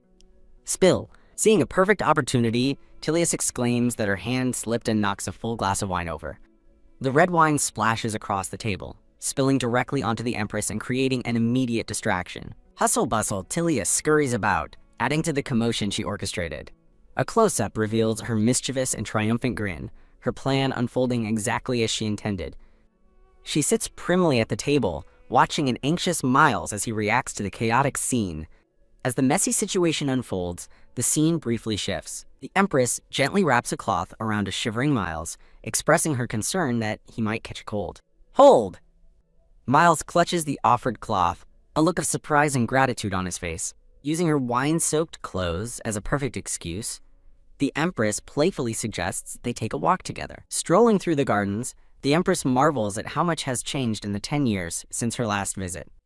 She smiles softly, lost for a moment in a pleasant, wistful memory from long ago. The Empress whispers to Henrik and Miles, eager to learn the secret to their affection. Droopy the Empress asks a tired Tilius if she is okay, but Tilius is simply drained from all the questions. Miles smiles, telling the Empress he loves children and has plenty of experience caring for them. Laughing, the Empress is pleased with his answer, while Tilius senses her moment to make a move. Tilius announces she isn't tired and wants to explore the palace grounds by herself. She insists she loves exploring, so Henrik gently warns her not to wander too far. Waving goodbye to her parents and Miles, Tilius excitedly runs off to begin her adventure. Tilius reflects that Miles couldn't express his feelings, leaving the Empress to see him merely as a political pawn. She realizes a sun symbol isn't a guarantee of love, and wonders what she'll see if there's no affair. Seeing the Empress's genuine smile, Tilius concludes that she truly cares for Miles after all. Now all alone in the vast garden, Tilius comes to a sudden, unfortunate realization. She's lost. Panicking, she decides to retrace her steps, listening carefully for her parents' voices. Trod, trod. Suddenly she stops, her attention captured by the sound of a beautiful singing voice. Peeking through the foliage, she realizes she is not the only one in the garden. Tilius spots a boy with white hair standing near some flowers, and wonders who he could be. The narration describes his enchanting features, starting with eyelashes brighter than snow. His short, elegant hair blows gently in the wind, adding to his mystique. Tilius stares in stunned silence, captivated by his appearance. The boy stands amidst the flowers, looking serene and handsome in his formal attire. Approaching him, Tilius finds it odd that she can't see anything floating above his head. Raids, Tilius waves and introduces herself as Tilly, happy to find someone her age. He warmly introduces himself as Theseus, telling her she can call him Tessie. Theseus smiles kindly at her, putting her at ease in the quiet garden. He gently reaches toward her head with a curious expression. Tight Tilius winces as he plucks something from her hair. He reveals a small leaf, explaining it was annoying him, and a flustered Tilius thanks him. Tilius admits she got lost, prompting Theseus to ask if she was exploring the garden alone. He points toward a familiar landmark, confidently stating he knows where the Empress is. Theseus holds out his hand with a charming smile, offering to lead her back. Tilius looks at his outstretched hand, ready to accept his help. Trod, trod. She follows him as he begins to lead the way through the garden. Trod, trod. Theseus takes her hand, guiding the small, lost girl through the flowers. A close-up shows him holding her hand securely as they walk together.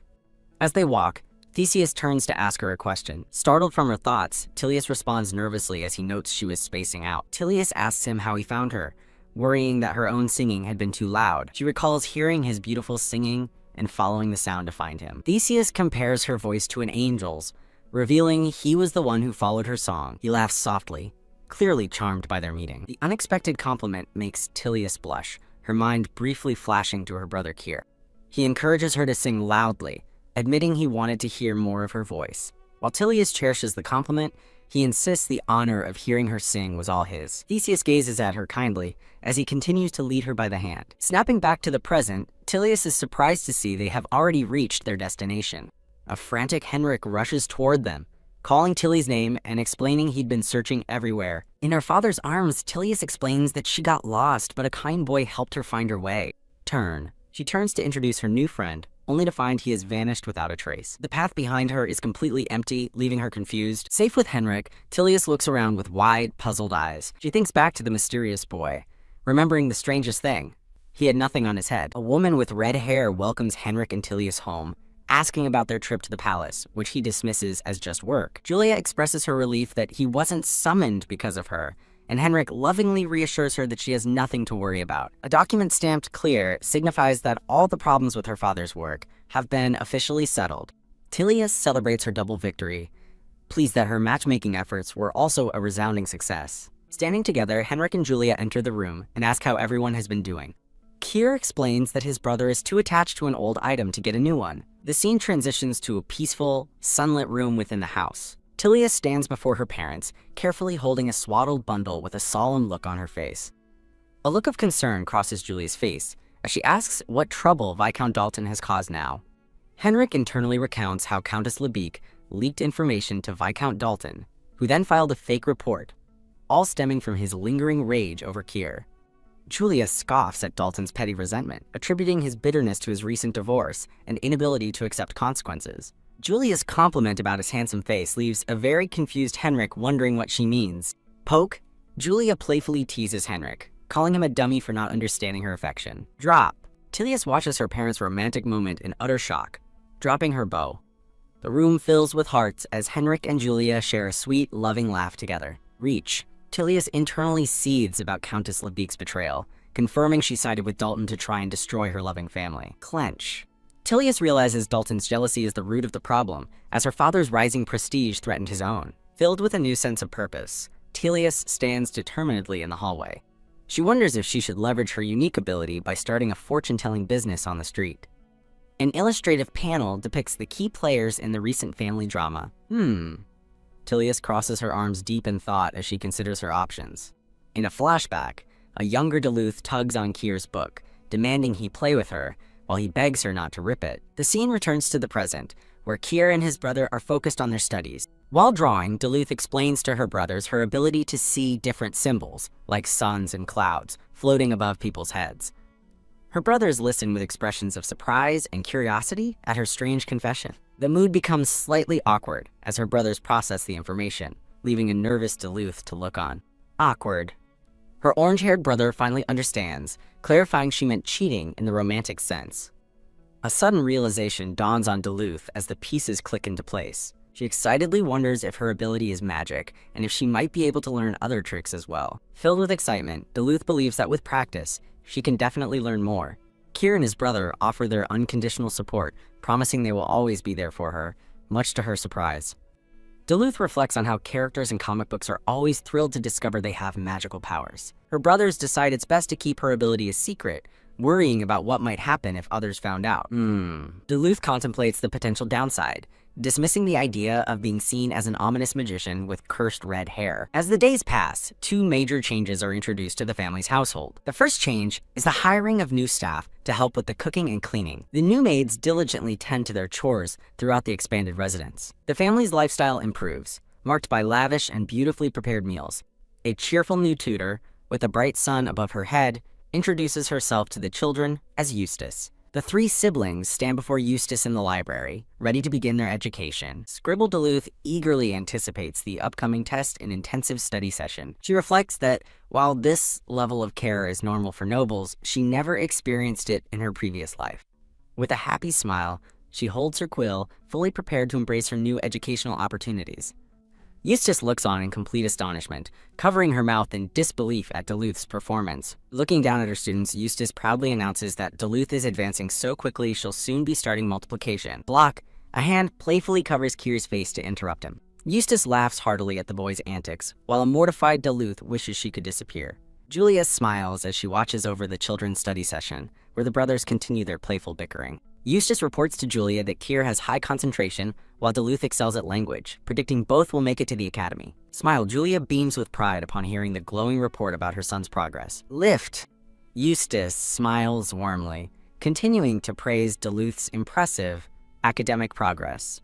Hee hee! Duluth giggles to herself, clearly enjoying the well-deserved compliments. Eustace laughs, joyfully declaring that she seems to have stumbled upon a room full of talented kids. The family's newfound ability to hire maids and a tutor is a stark contrast to their near poverty just weeks ago. A man in an ornate coat stands with his back to the viewer, his clenched fist hinting at simmering resentment. Scribble Duluth writes with intense concentration, determined to secure her family's future. She creates a simple diagram illustrating her goal. Her father needs a higher title to overcome Dalton. The scene transitions to a vast, stunningly beautiful garden at the Imperial Palace. In a flashback, the Empress tells a noblewoman that she misses Miles and his cute daughter Tilius. Yum! A much younger Tilius is shown happily devouring a piece of cake. A cute illustration shows a flustered Miles standing beside a delighted Tilius. A close-up of an elegant, floral-patterned tea set highlights the luxurious setting. The Empress smiles down at the small child, asking, "How is it, Miss Tilly?" A woman with white hair proudly reveals that Miles made the desserts himself, happy that Tilius enjoys them. Quick block. A chibi Tilius playfully shields an embarrassed Miles' face from view. Tilius reflects that her matchmaking magic seems to have worked again, pleased to see the sunny outcome.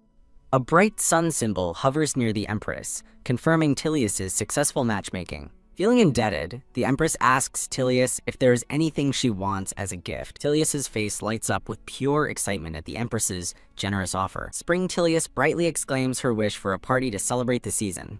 A flustered Miles tries to decline, humbly stating that their mansion is too small for a party.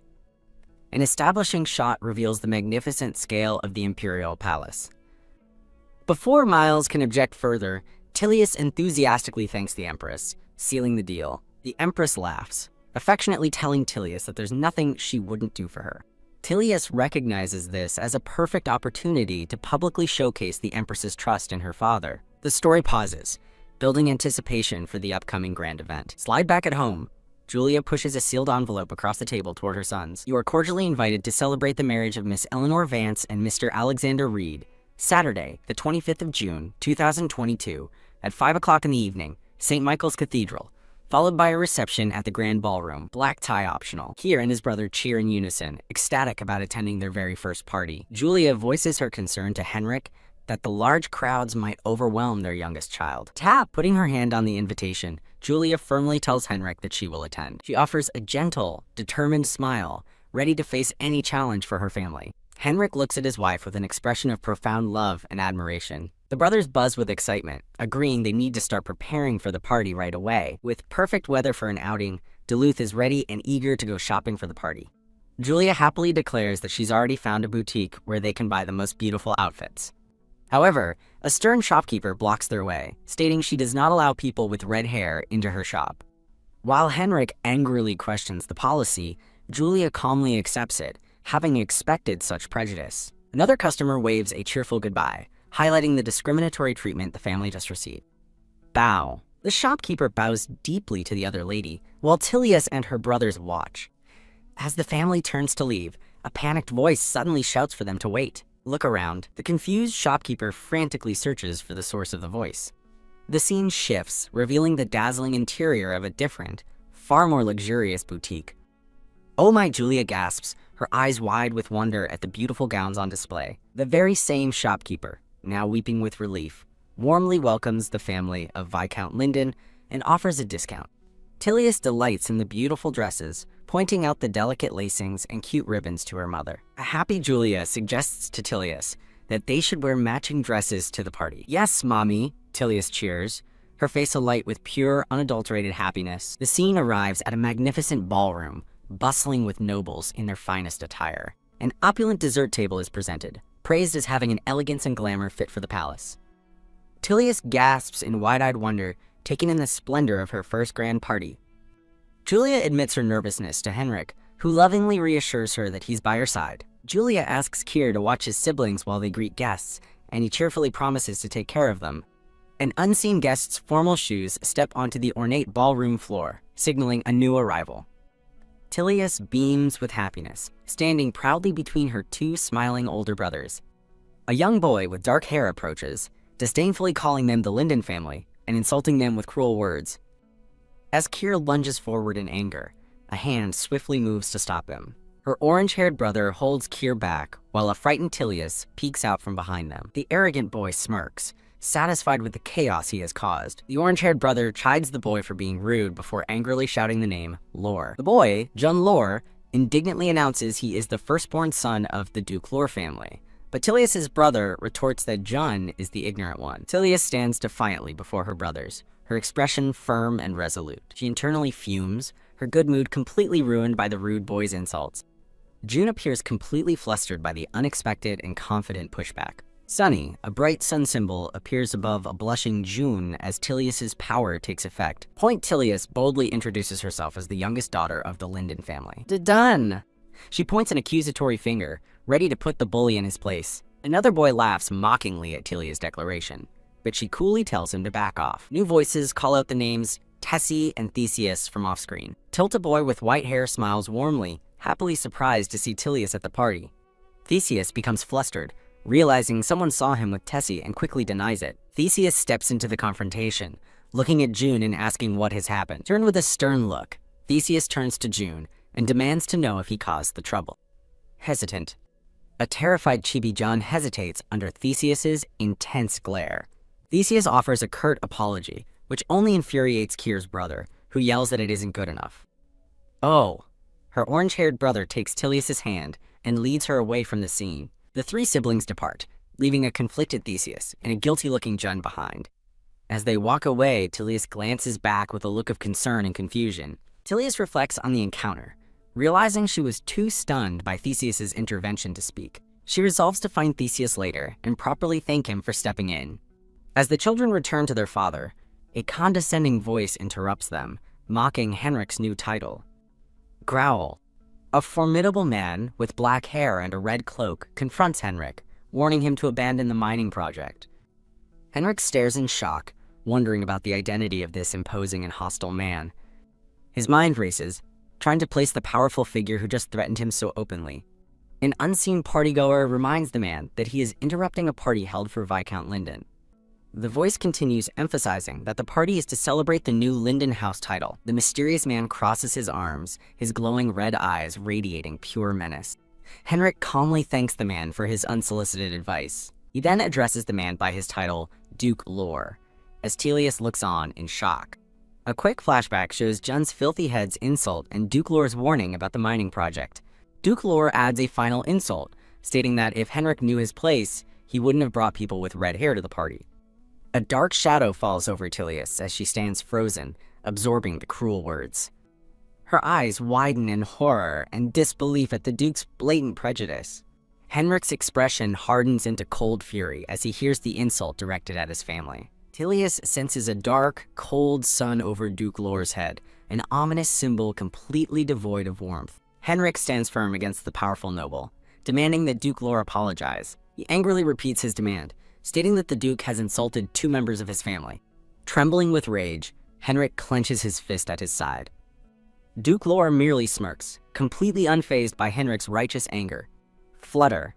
The hem of an elegant yellow dress drifts into view as a new figure arrives. Duke Lore and a man with blonde hair share a tense stare across the ballroom floor. An elegant woman in a white and gold dress arrives, thinking it's the perfect time to intervene. She approaches with a confident, knowing smile. Henrik calmly tells Duke Lore that insulting his wife and daughter is a very important matter indeed. The blonde-haired man watches the confrontation with a serious expression. Clack. The elegant woman takes a decisive step forward onto the red carpet. She announces that she overheard their argument, adding that more talk seems to be making things worse. She positions herself between the two men, effectively ending their standoff. To everyone's surprise, she playfully lifts a confused Tilius into the air, startling her brothers. A woman with red hair smiles softly, reflecting that it's good to have family present on days like this. The elegant woman then turns to Duke Lore, pointedly asking where his child is. Trode, Jun Lore is summoned and walks stiffly toward Henrik. He stands formally before the group, framed by an illustrative border of flowers. A tiny Jun clears his throat to get the attention of Tilius's brothers. With arms crossed, Jun glares at them with an air of superiority. Push. Tilius's orange-haired brother shoves Kier's head down, telling Jun he needs to say hello. The orange-haired brother introduces Kier Linden, prompting a reluctant Jun Lore to introduce himself in return. Tremble, tremble. A shivering Tilius holds her brother's arm, but nods in approval. Stare. She gives Jun an intense, unwavering look. Glare. Jun glares right back, a fresh bandage on his cheek. Tilius and Jun face off in a silent, stubborn battle of wills. Bow. At the elegant woman's prompting, Jun gives a stiff, forced bow of apology to Henrik. Tilius turns and stomps away, while Jun watches her with a conflicted expression. She confronts Jun, angrily demanding to know why he keeps following her. A flustered Jun stammers, insisting that he isn't following her at all. He points desperately toward a cart, shouting that he's only there for the desserts. Jun nervously glances over his shoulder at Duke Lore, who is watching from a distance. Glimpse. His expression is filled with anxiety as he looks at his father. Tilius walks away, noticing the other party guests have begun to whisper amongst themselves. Whisper. The surrounding nobles begin to murmur about the unfolding drama. Murmur. A nobleman suggests to his companion that they should also get involved. Slosh. The elegant woman swirls the wine in her glass, capturing the room's attention. She declares that it would be disrespectful not to offer a toast on such a special occasion. Raised with a triumphant smile, she proposes a toast to Viscount Linden and his mining project. The other guests, caught off guard, nervously agree to join the toast. Clank. Glasses clink together as the nobles reluctantly celebrate Henrik's new venture. Tilius stands alone for a moment, observing the grand ballroom and its attendees.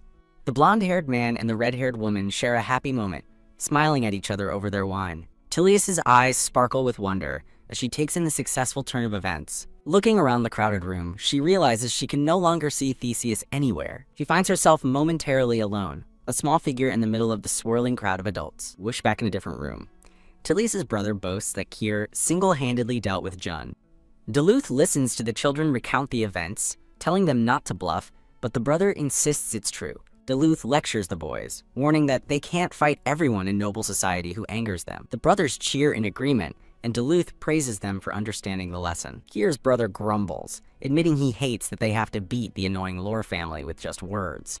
Duluth explains the Lore family's high status, second only to the Empress, which fuels their arrogance. Abrupt. The brothers are shocked by this revelation, realizing the Lores are more powerful than they thought. Duluth explains that Duke Lore's title, wealth, and looks are all first class, unlike his manners. A pouting Tilius crosses her arms, annoyed by the thought of Duke Lore and Jun. Tilius's brother asks their tutor why she wouldn't teach at the Lore estate, but she simply says she isn't interested. Bang! The tutor slams her hand on the desk, clearly frustrated by the mere thought of the Lore family.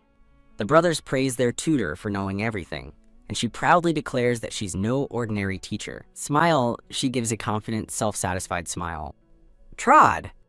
Trod! Tilius walks down the hall, pondering how the Lore family's arrogance felt unique, even for a high-ranking ducal house. Creak. She quietly opens a door, ready to begin her work. Lift. With a determined expression, she holds up a piece of paper.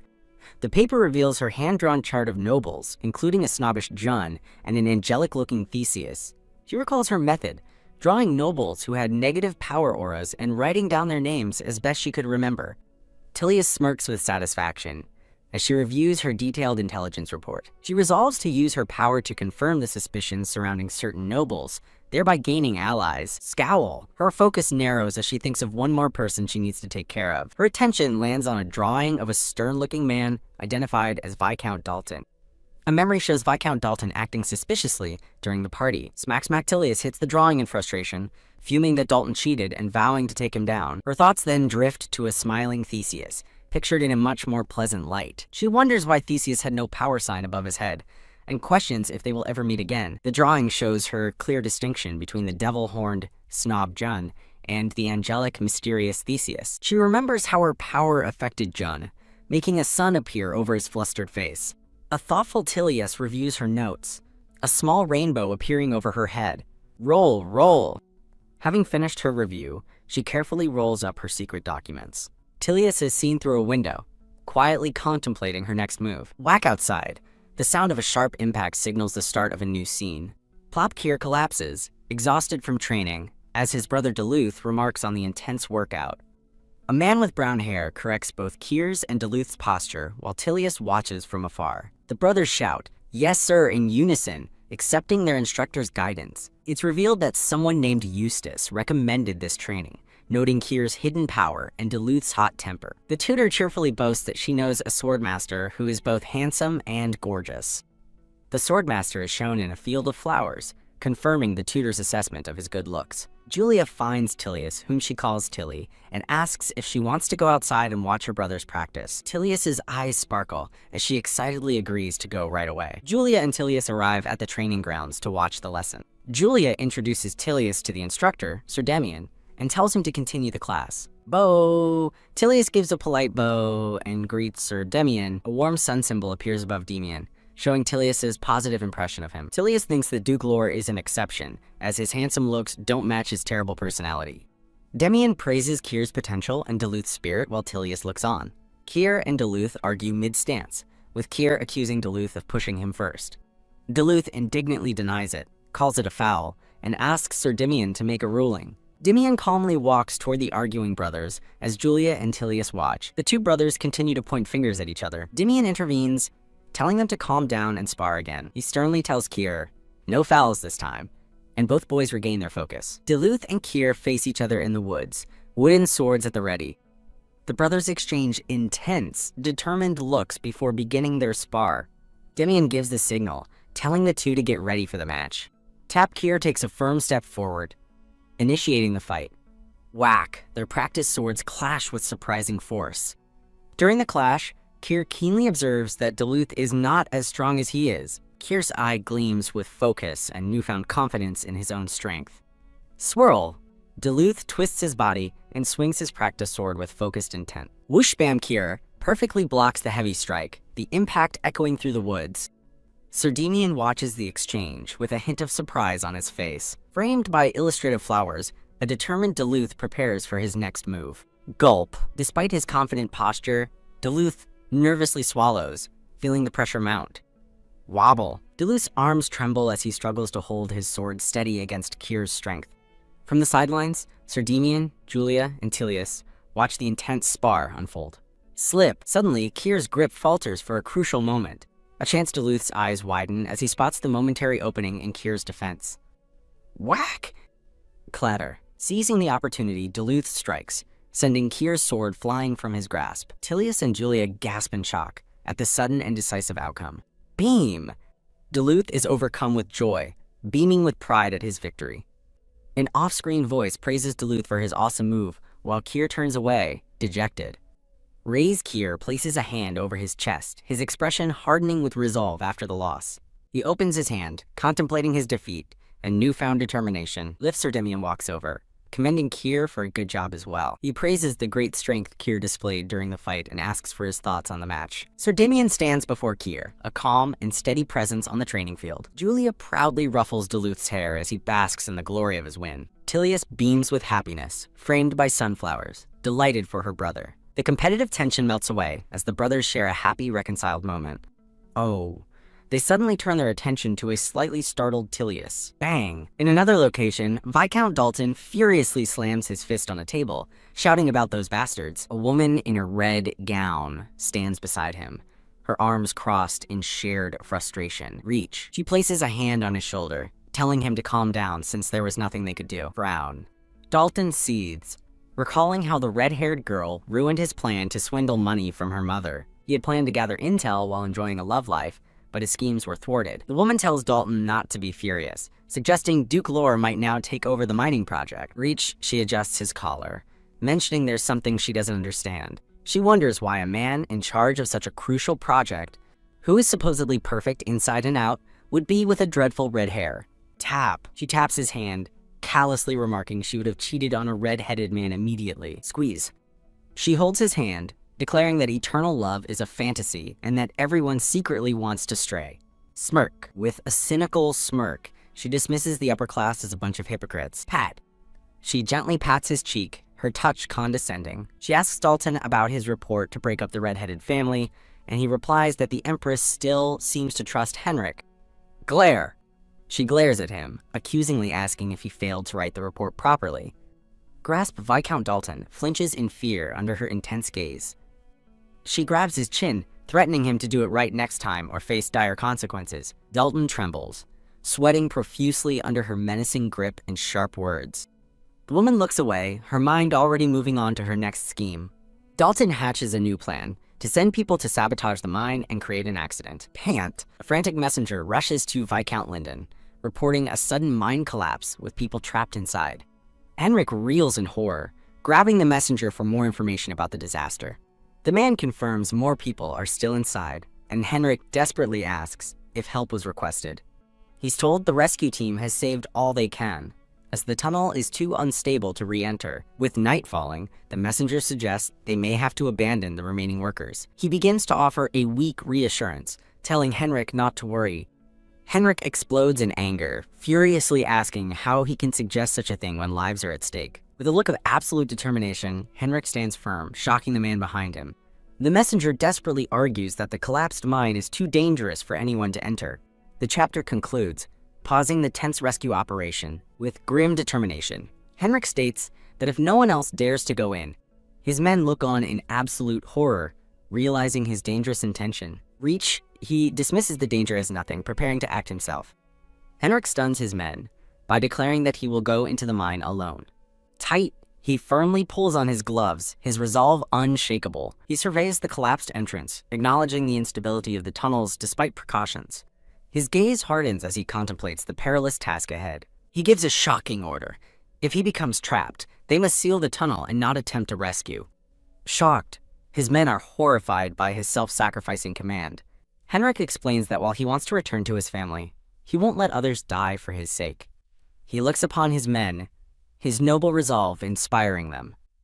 As night falls, other workers debate abandoning the rescue, their hope fading with the light. As everyone else gave up, a narrator reveals that Viscount Henrik Linden alone refused to lose hope. A shout rings out as workers are spotted in the distance, followed by an urgent question about Viscount Linden. Henrik emerges from the rubble carrying a survivor, and a call goes out for everyone to help. The crowd erupts in cheers, praising Viscount Linden's heroic and selfless act. Songs and poems celebrating the Viscount's bravery soon echo throughout the entire city. A weary but satisfied Henrik bears the minor scratches of his ordeal. Tilius beams, reaching out with pure joy for her heroic father. His wife reflects that Henrik will finally gain the respect he deserves for his accomplishments. Surrounded by his loving family, Henrik gives a warm, heartfelt smile. The narrator praises Henrik's righteousness, declaring that the entire Linden family is destined to succeed. The scene shifts to a bleak memory of a lonely child, as a voice insists they must succeed. The memory continues, showing the small child huddled fearfully in a dark, empty room. Throb. Back in the present, Tilius's heart begins to pound with a sudden, anxious feeling. Thump! And nervous energy surrounds Tilius as her heart beats wildly. Clench. She tightly grips the fabric of her dress in distress. She reflects on her fear of abandonment, realizing happiness brings its own anxiety. Her father and brothers notice her sudden change in mood, their faces filled with concern. Tilius quickly shakes off her dark thoughts, offering her family a radiant, reassuring smile. Die. Done. The family's happy moment is interrupted by the unwelcome arrival of Viscount Dalton. After being told her husband is away, Dalton clarifies that he came specifically to speak with her. As Dalton approaches, she coolly crosses her arms and asks him to state his business. Glare. From the side, Tilius watches the unwelcome visitor with deep suspicion. Dalton carries himself with an infuriating, condescending smirk. Lady Linden regards him with a stern and unimpressed gaze. He smirks as he presents a document, confident in his purpose. Lady Linden dismisses social niceties, telling him there's no need for formality in her home. Plop. Dalton sits and delivers a veiled threat, advising her to reconsider sending her children to the academy. She asks if he is threatening her, but he evasively calls it advice for her children's sake. Tap tap. He smugly taps his temple, enjoying the power he holds over her. He cruelly details how her children's red hair will make them outcasts and targets for vicious rumors in the capital. Tremble. The thought of the cruel insults her children would face makes her hands shake with silent rage. Explode. Unable to contain herself, Tilius erupts with a burst of raw power. Dalton is visibly stunned by the unexpected and powerful outburst. Lady Linden protectively pulls Tilius behind her and furiously orders Dalton to leave their house. As he departs, Dalton sneers that their attitude is why they are social outcasts. His final, menacing piece of advice is not to send her kids to the academy if she cares about them. Tilius looks on with deep concern for her mother. Tremble. Julia's hands shake with fear and distress as she clutches the cross on her chest. His threats could ruin her children's future, shattering her long-held dream of their academy education. Clench. Seeing her mother's pain, Tilius's small hand tightens into a fist. Henrik returns and asks what happened, and Julia explains she forced Dalton to leave to protect Tilius. Henrik's expression hardens as he listens to the details of the confrontation. Meanwhile, a smug Viscount Dalton holds a letter, confident in his next move. Henrik worries about what heinous act Dalton is plotting against their family now. Dun! At a social gathering, the entire Linden family stands united and on edge. Dun. Viscount Dalton makes his grand entrance, a confident smirk playing on his lips. Bang! In a private moment, Henrik slams his hand on a table, furious at Dalton's interference. He reveals the academy sent a letter barring redheads from attending, clearly Dalton's doing. Tremble. Henrik's hands shake with rage as he clutches the crumpled, discriminatory letter. Clenched Julia's hand tightens on her skirt, her body tense with silent fury. Julia stands, her expression resolute and ready to fight back. Henrik voices his agreement with Julia, his tone firm. The Linden family stands together, facing off against a smirking Viscount Dalton in the palace gardens. Tilius's inner thoughts depict Dalton as a wrinkly, angry cartoon.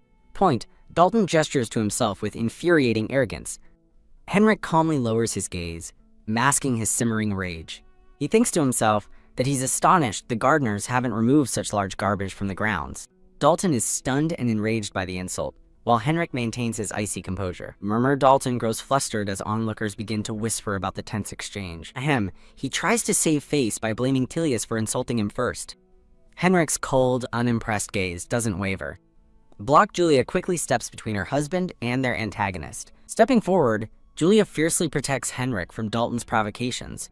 The confrontation continues amidst the otherwise peaceful garden setting. Dalton taunts them, challenging if their boldness will continue in front of Duke Lore as Tilius watches. Fling. As a carriage door opens, Dalton questions if the Duke will take their side. An imposing man with dark hair arrives, flanked by knights. This must be Duke Lore. Tilius looks up nervously at the looming figures. Framed by flowers, Duke Lore observes the situation with a neutral, calculating expression. Henrik internally dismisses Dalton's attempt to use a higher authority as childish and vulgar. A fire of defiance ignites in Tilius's bright golden eyes. She glares up at Dalton, her small face contorted with anger. Gnarl. Tilius lets out a surprisingly ferocious snarl. Clank, a practice sword, drops to the ground, signaling a sudden escalation. Julia covers her mouth in shock while Duke Lore watches the scene unfold, intrigued. Someone shouts for Dalton to be carried inside as Tilius stands amid the murmuring crowd. Tilius sweats nervously after her explosive outburst. Looking at the fainted Dalton, she internally declares him an obnoxious weakling. Whisper, whisper. The palace erupts with gossip that the little red-haired girl bit the Viscount. The scene shifts to a quiet garden gazebo after the dramatic incident. Two noble women gossip happily, agreeing that the whining Viscount Dalton deserved it. A young man with white hair observes the aftermath from a distance with a faint smile. Sulk. Tilius puffs out her cheeks, surrounded by a flurry of imaginary bunnies. Julia turns to her pouting daughter, a questioning look on her face. Tilius's eyes burn with an unyielding, determined spirit. A man with long blonde hair holds Julia's hand, a confident smile on his face while she looks away with concern. Gleam. Tilius imagines herself as an adorable, excited puppy. Droopy, her puppy-like excitement quickly fades into a sad, dejected expression. Back in the memory, Julia forces a smile while the blonde man continues to gaze at her confidently. Tilius snaps back to the present, her eyes wide with surprise. In a comical scene, her parents look on with utter confusion as Tilius stands before them.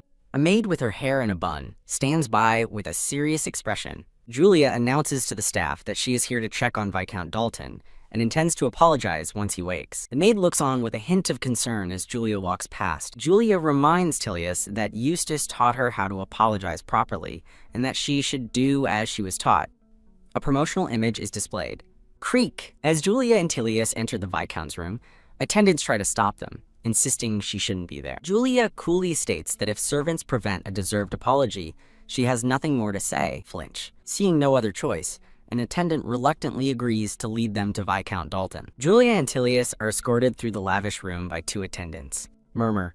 Onlookers gossip about Lady Linden, assuming her child must be violent to have injured the Viscount, who shivers in bed. Peeking from behind a chair, Tilius internally notes that Dalton looks ugly even in his sleep. Tilius glares, her expression one of pure determination and anger. Smirk. Lounging in bed, Viscount Dalton condescendingly asks if they have come to apologize. Inhale.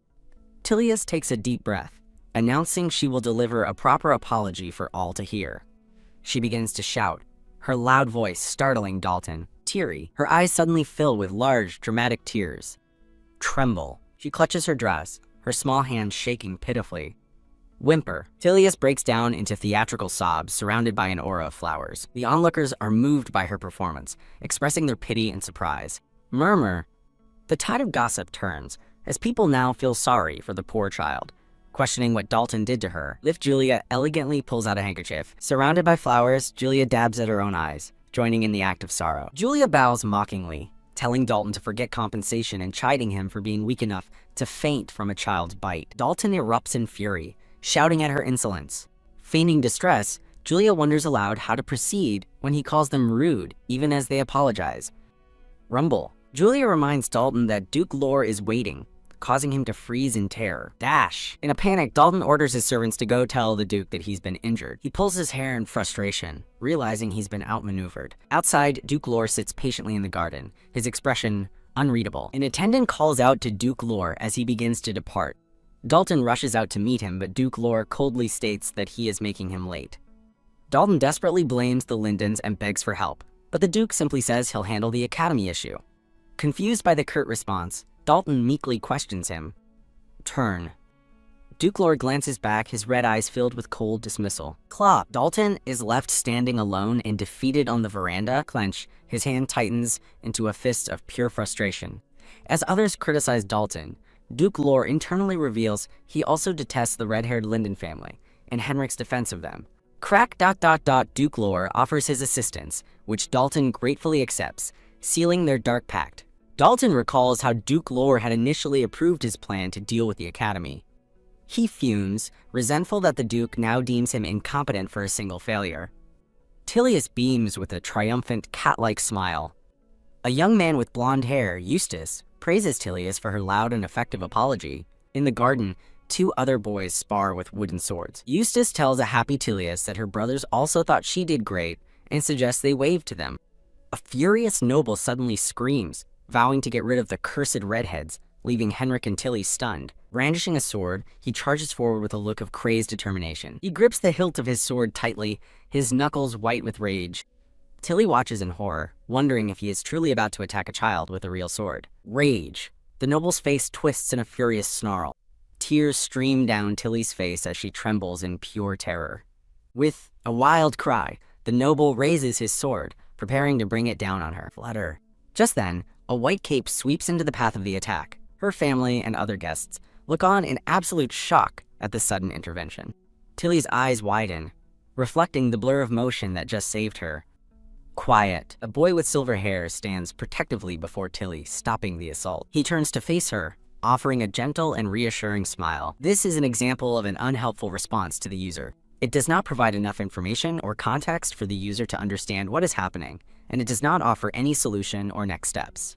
Additionally, it contains jargon that may be unfamiliar to the user, making it even more difficult for them to comprehend. The response could be improved by providing a more detailed explanation of what went wrong, offering specific troubleshooting steps, or suggesting alternative actions the user could take. Narration reveals the boy's name is Theseus, describing his striking silver hair and blue eyes. Tilly notes his powerful aura, which commands the attention of everyone around them despite his youth. Her focus is entirely on Tessie, his image clearly reflected in her wide, amazed eye. The enraged noble demands to know who this interfering brat is. Point. He yelps as the cold steel of another sword is suddenly pressed against his throat. Tessie glares at him, icily asking if he has any final words to say. Murmur. Onlookers whisper in horror that the man tried to attack a child, as Tessie's sword goes clang, effortlessly parrying the blow. Thump. The noble stumbles backward in disbelief, cursing under his breath. Whack. He shoves someone aside, yelling for everyone to get out of his way as he tries to flee.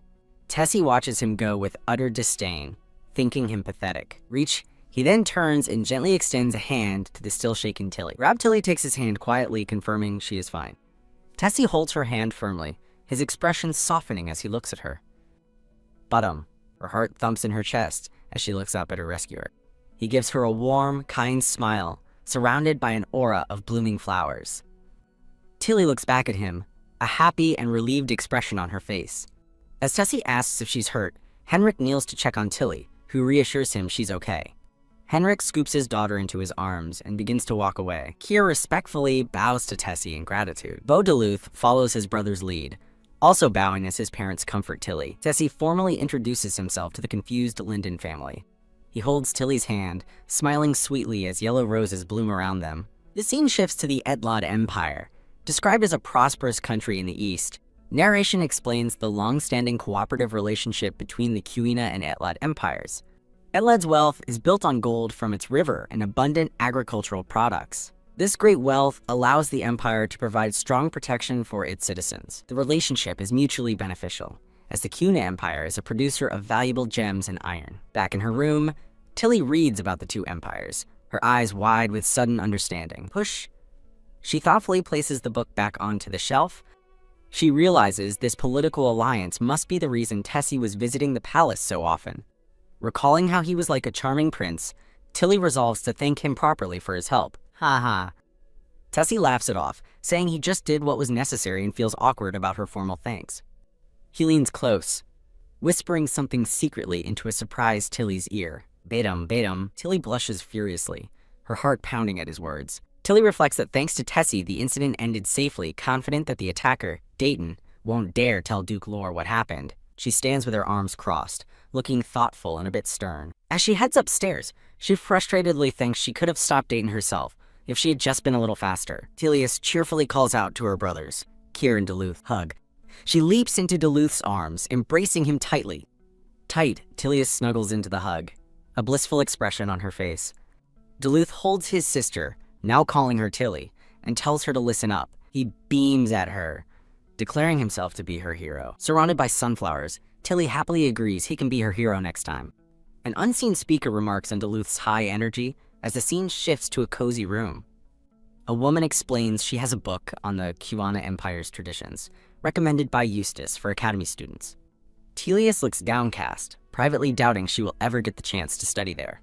Kier watches her with a sad expression, realizing she and Duluth overheard what Dalton said and are old enough to understand.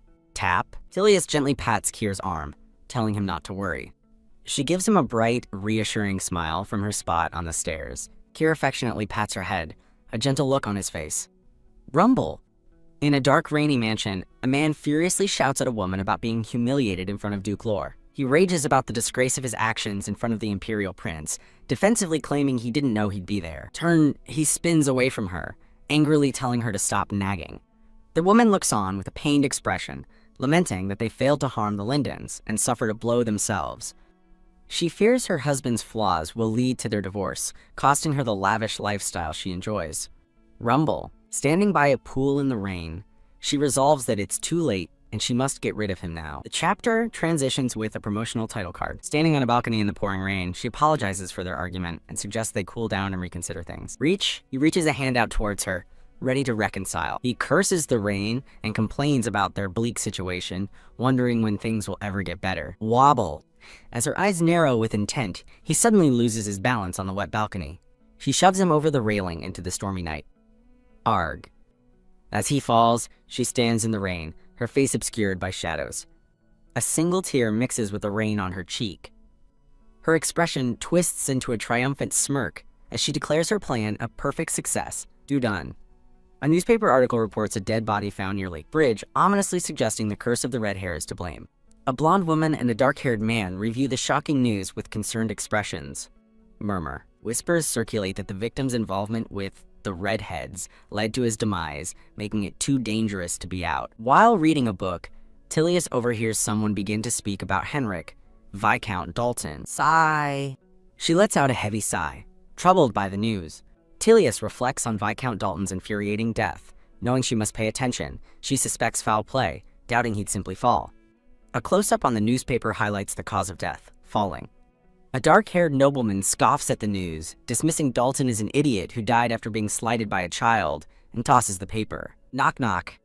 An attendant enters and announces a visitor. The nobleman looks displeased, noting that he wasn't expecting any visitors today. Glide. An elegantly dressed woman in a striking red gown enters his study. Tap tap. She playfully introduces herself as Countess Lebeek, feigning surprise at their early meeting. Rise. The nobleman stands from his chair to properly greet her. He observes her with a faint, calculating smile. Countess Lebeek offers to amuse him with a proposition more interesting than the life of a mere creature. Grin. She gives him a sly, conspiratorial grin. He coolly rejects her offer, stating that it doesn't sound amusing at all. Countess Lebeek calls him intimidating before whispering that she knows what he wants, the Linden family to vanish. His lips curl into a subtle, sinister smile, confirming her suspicion. He formally addresses her as Lady Lebeek, his interest now piqued. With a menacing grin, he welcomes her to his residence, accepting her unspoken alliance. Grin, Countess Lebeek smiles back, ready to begin plotting. Pop! Surrounded by flowers and confetti, Tilly celebrates her 9th birthday with a new stuffed rabbit. Her family watches lovingly as her parents remark on how fast she's grown, and Tilly thanks them for her presents. Tilly reflects that, as she turned 9, her brothers have also grown, with Kier now 17 and Duluth 16. Filled with joy, Tilly laughs heartily during her celebration. She remembers her bleak past as a baby abandoned in an alley, realizing she would have died if not for her father. A montage of happy memories with her family flashes by as she shudders at the thought of never knowing them. Back in the present, Tilly gives a grateful curtsy to her family. Henrik announces he has another gift for her, and she looks on in curious anticipation. He apologizes that it isn't the best quality, but Tilly quickly tells her daddy not to say that. Ah! Touched by her words, Henrik looks down at her with a deeply emotional smile. He sweeps Tilly into a hug, calling her the best daughter in the world as her family laughs happily. The narration explains that while Henrik's mine produces precious gems for the Empress, their family can't enjoy them. A law dictates that only nobles of a count's rank or higher can wear the highest quality gems. Worse, Duke Lore has been manipulating other nobles to prevent Henrik from earning a higher title. The Duke's influence extends further, as he even caused the Academy to reject Kier in Duluth. Overhearing her brothers, Tilly learns that nobles dislike them simply because they are redheads. Kier resolves that they must bide their time, as they currently lack the power to fight back. Tilly turns away, her expression hardening with resolve. Henrik shares a warm, loving smile with his wife. He tells Tilly it's time to attend her birthday party, held at a magnificent palace. Squeezed Tilly clenches the red gem pendant around her neck, her determination growing. Standing at the top of a grand staircase, she braces herself for the party ahead.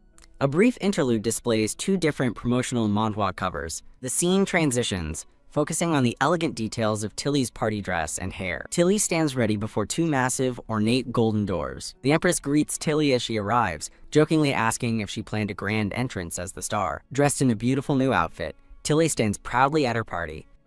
The Linden family poses for a formal portrait, all dressed in their finest attire for the occasion. The Empress observes Tilly with a thoughtful, slightly amused expression. Lift. The Empress praises Tilly's eloquence and reminds her that today's party is for her. With a grand gesture, the Empress reveals she planned the entire celebration and encourages Tilly to have fun. Overjoyed, Tilly beams and offers a heartfelt thank you to Her Majesty. The scene shifts to the bustling ballroom, filled with elegantly dressed nobles. Tilly spots Duke Lore and approaches him from behind.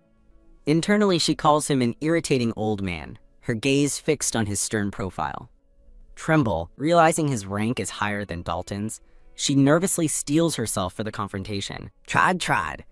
Duke Lore scoffs to a companion about the cursed child's party, calling the guests an eyesore. Tilly interrupts, boldly telling Duke Lore to congratulate her to her face if he's going to talk about her. She gives him a defiant, challenging smirk. Duke Lore turns to her with a cool, sinister smile, his interest piqued. Feigning innocence, Tilly holds out her hands and sweetly asks if he brought her any presents. Murmur. A wave of shocked whispers spreads among the nearby party guests. The nobles gossip about her audacity, while a woman encourages Duke Lore to give Tilly the strict upbringing she needs. Aha! The woman covers her mouth with a fan, laughing at the unfolding drama. Tilly looks up nervously as Duke Lore looms over her. Her expression is full of apprehension as she waits for his response. Duke Lore presents a surprisingly normal gift box, explaining that someone named Jun prepared it for her. Tilly takes the box from him, her expression shifting from apprehension to curiosity. She stands before Duke Lore, holding the mysterious gift. Her eyes widen in shock, as she presumably sees what's inside. Eustace's voice warns Tilius that provoking Duke Lore is dangerous, and she shouldn't step up again. In a memory, Eustace kneels to offer his smiling young Tilius a small, wrapped gift. Tilius cheerfully refuses to open it, deciding to wait until she's home with her other gifts. Back in the present, Tilius fumes, internally calling someone with dark hair a filthy head. Tilius asks Henrik to hold her gift while she gets a drink, and he lovingly agrees. She notes how nobles approach her family with curiosity, but still keep their distance due to their hair color. Reached, Tilius extends her hand toward a cart of drinks and desserts. She stops in surprise, spotting someone standing near the cart. A serious young man, with dark hair and red eyes, is identified as Jun Lore. Tilius and Jun Lore stand facing each other across the ballroom floor. Suddenly, Tilius points accusingly at a flustered and blushing Jun Lore. He waves his hands in panic, his face red with embarrassment. He turns away, clenching his jaw in frustration. As Tilius turns to leave, he calls out for her to stop. The two stand apart, once again facing one another. Tilius promises to set them free when she gets home, leaving Jun Lore confused as she tries to leave. Grab. Jun Lore suddenly seizes Tilius's wrist, trying to stop her from leaving with the gift. He angrily demands she let go, insisting she's not listening to him about the gift. A hand lands on Jun Lore's shoulder as a calm voice says his name. The young man with white hair from before intervenes, startling a surprised Jun Lore. He pushes Jun Lore back, who defensively claims he did nothing wrong.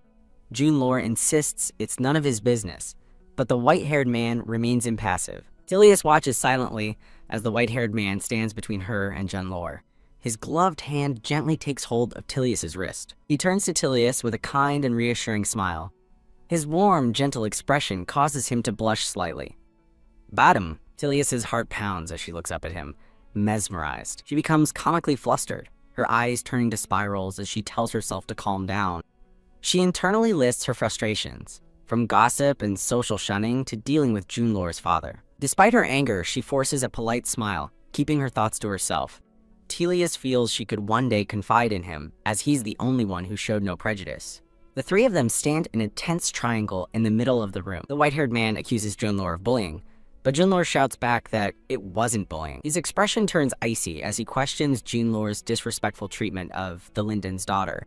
Flinched Jun Lore flinches at the rebuke, before clenching his teeth in fury. Clang! Jun Lore draws his sword and mockingly calls the white-haired man Tessie, challenging him. Tremble! The two blades are locked together, vibrating with the force of their clash. Jun Lore smirks, taunting the noble prince Tessie for defending a redhead. Glare Tessie's eyes narrow with fury at Jun Lore's continued provocations. Caught between the crossed swords, a terrified Tilius cries out in fear. Tessie looks down with regret, apologizing to Tilius for having frightened her. He repositions his sword protectively in front of a wide-eyed Tilius. Tilius recognizes Tessie's threatening look from his confrontation with Dalton, as he apologizes again for his carelessness. Jun Lore glares from the side, resentful of the interruption. Jun Lore furiously lists his grievances, from being grabbed to being called ugly, and questions Tessie's interference. As Jun Lore turns to storm off, Tilius sighs, trying to explain she wasn't pulling him. She stands her ground, her small shoes planted firmly on the floor. Da-done!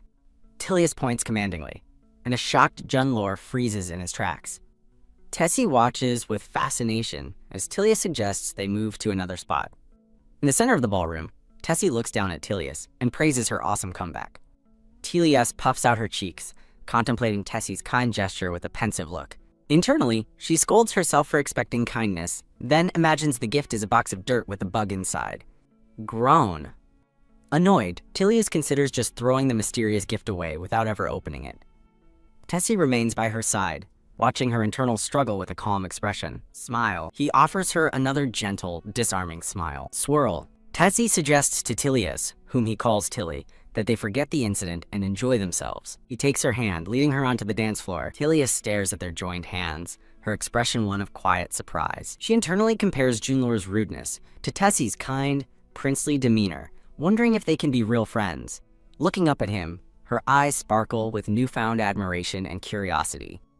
Tessie looks down at her hand in his expression gentle and reassuring. Tilius daydreams about dancing wildly with her brothers.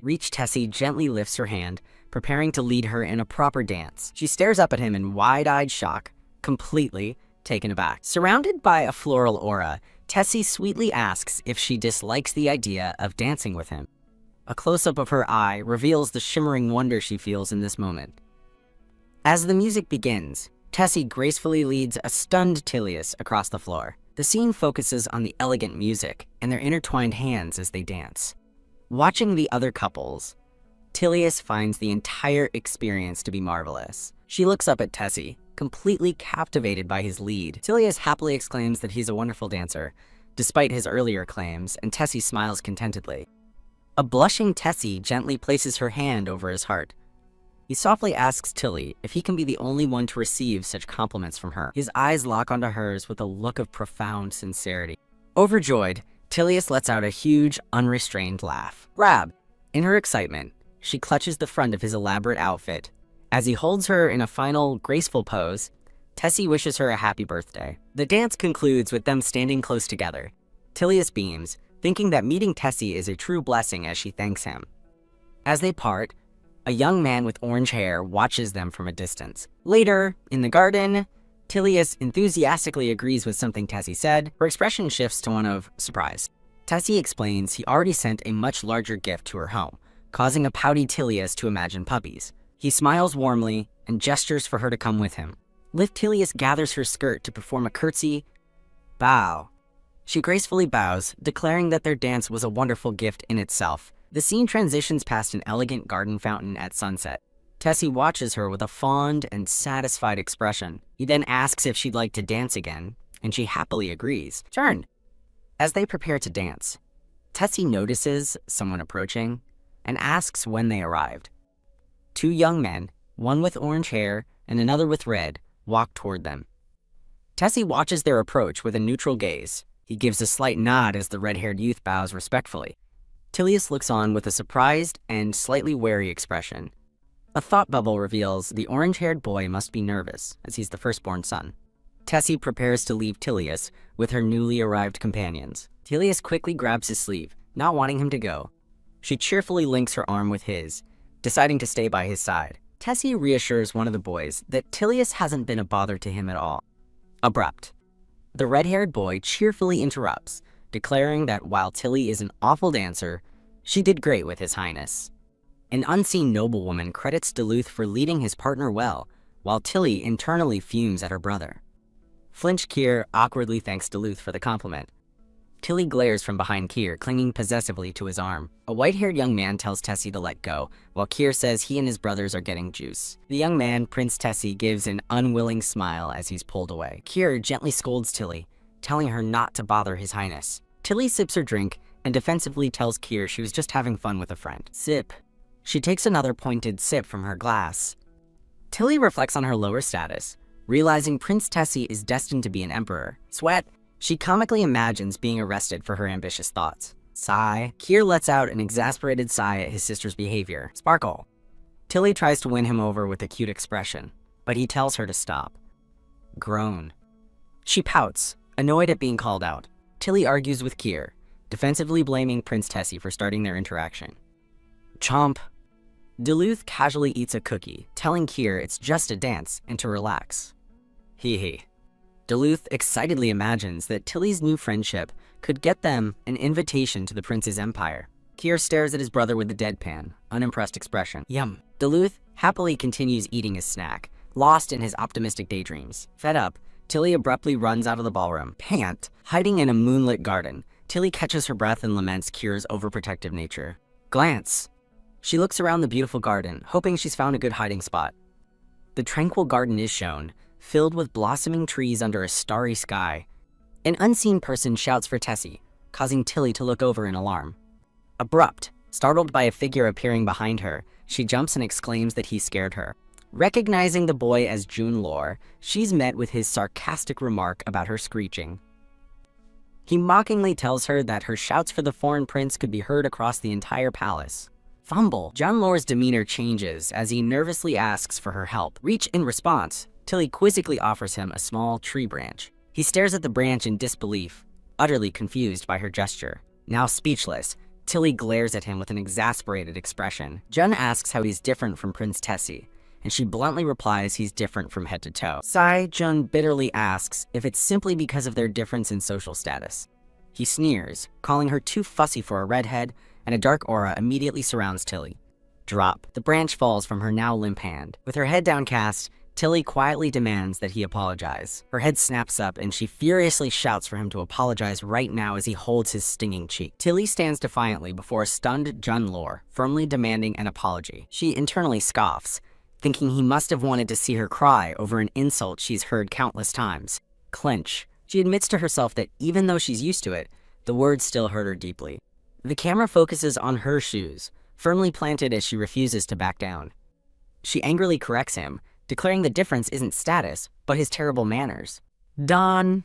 Calling him an incurably spoiled brat, she leaves him wide-eyed with shock. Tilly thinks about how a polite refusal would have been simple, while June remains silent and stunned. She holds back the rest of her lecture, worried she'll sound too much like an adult. Jun looks down, his expression twisting with shame and regret over his words. The two children stand apart in the quiet, moonlit garden after their intense confrontation. Tears well up in Jun's eyes as the weight of her words hits him. A close-up on Tilly's eye shows her unwavering resolve. Having said her piece, she turns her back on him to leave. A close-up on Tilly's unwavering eye reveals her resolute determination. Hug. A voice calls for Tessie as Jun suddenly embraces a surprised Tilly from behind. Caught completely off guard, Tilly freezes in his arms with a shocked expression. He gently explains that he got worried when she was gone for too long and came to find her. Jun pulls back to face Tilly, offering her a warm and gentle smile. Bottom. Touched that he was thinking of her, Tilly's heart begins to race. Jun looks at her softly and says her name, Bottom. Noticing her blush, he kindly asks if she is all right. Flustered, Tilly frantically insists she's fine, as a skeptical Jun asks, Really? Here, Duluth and Prince Tessie arrive, interrupting the moment as Tilly calls out to her brother. Prince Tessie stands silently in the background, partially obscured by shadows. Kier approaches Prince Tessie but addresses him as Jun, asking what happened to the red mark on his cheek. Prince Tessie dismissively says it was nothing, as Jun watches him with a serious expression. Flinch, Jun's hand pulls back sharply from Prince Tessie's shoulder. Jun looks away with a troubled and concerned expression. Deciding there is nothing more to discuss, Jun takes Tilly's hand to lead her away from the scene. Tilly gives a small, satisfied smile behind her hand. She internally concludes that he won't tell anyone about the slap to avoid disgrace, making it best for them both to stay quiet. Duluth gestures towards the scene as he and Kier seem to discuss what just transpired. Scowl. Duluth turns away, clearly annoyed by the situation. In a comical chibi scene, an agitated Duluth scolds a laughing Tilly, much to Kier's annoyance. Reunited with her parents, Tilly is gently reprimanded by Henrik for wandering off, while Duluth chimes in that they were worried. Lead me the way. Tilly playfully imagines herself as a cool agent ready for her next mission. As her parents suggest heading home, Tilly finds herself wondering how Jun is doing. Elsewhere, Jun stands alone in a brightly lit hall, his expression somber. Tilly internally muses that his face isn't swollen, underestimating her own strength. Duke Lore is seen speaking with another noble, a stern look on his face. Tilly wonders why the Duke seems unconcerned about his son, and why he keeps glancing her way.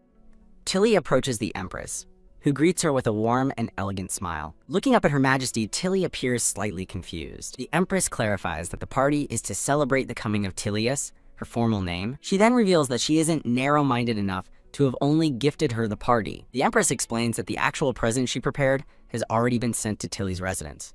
Tilly stands in stunned silence, overwhelmed by the Empress's generosity. The Linden family formally takes their leave from the remaining party guests. Flutter. The Empress gives a simple wave, dismissing them with a, "Now off you go." The Empress thanks the guests for attending the party for Tilius Rose Linden, and Tilly thinks she's the most magnificent woman she knows. Tilly's eyes widen in surprise at something she sees.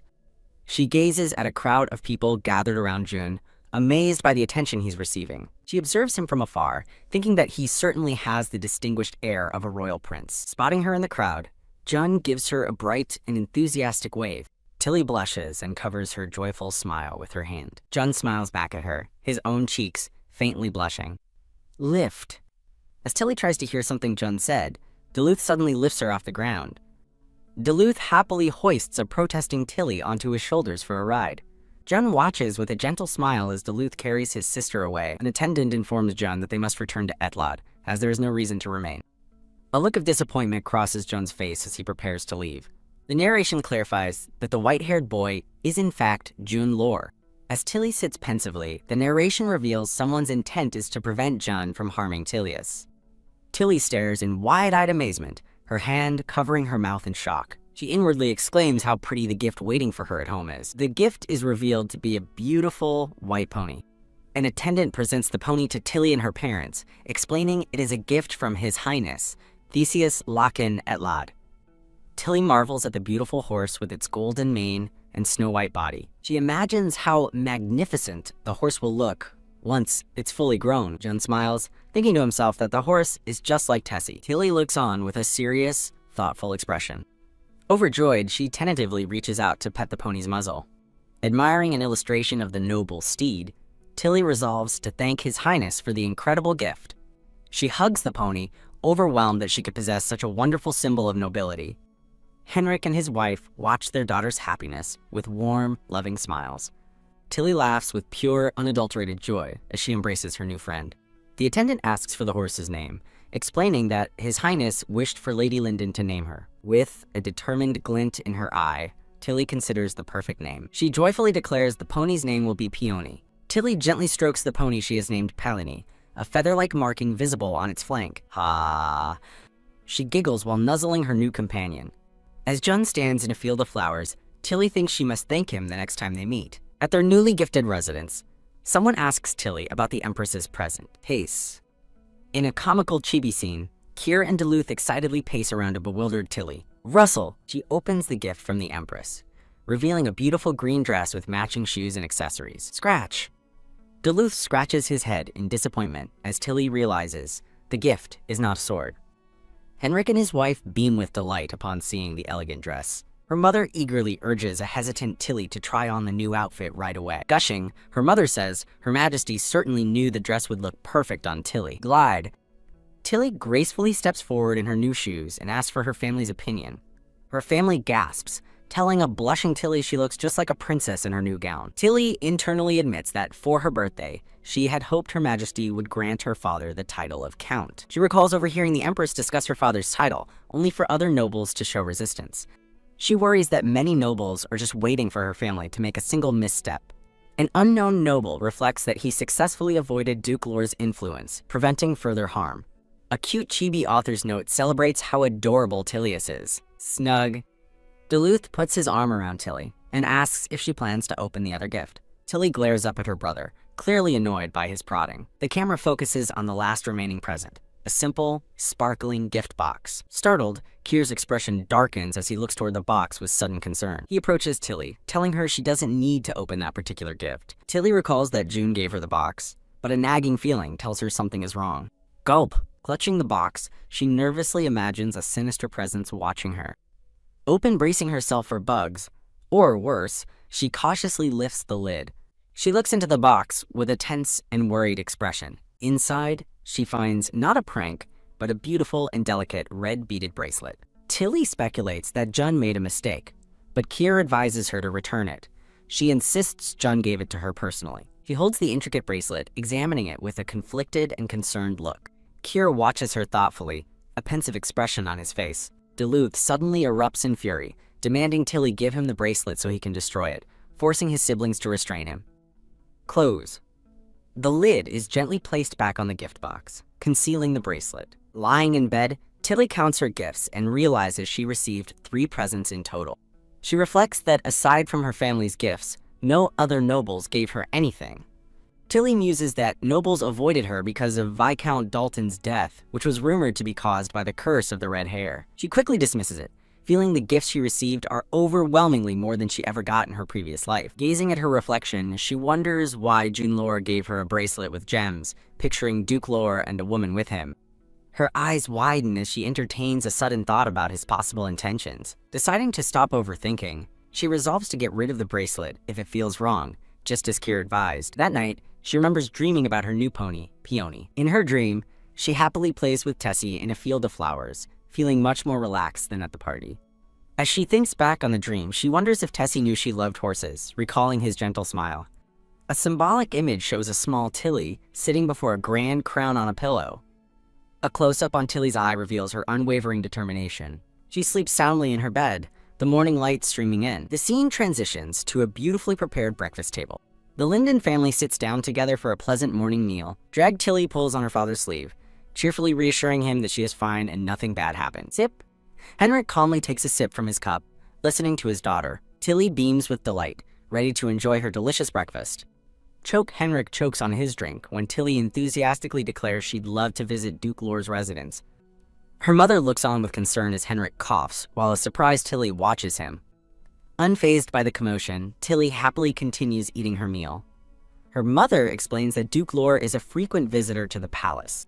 Undeterred, Tilly gives her father a pleading look with twinkling eyes. She explains she wants to politely thank Jun for the gift and confirm it was truly meant for her, making Henrik pause.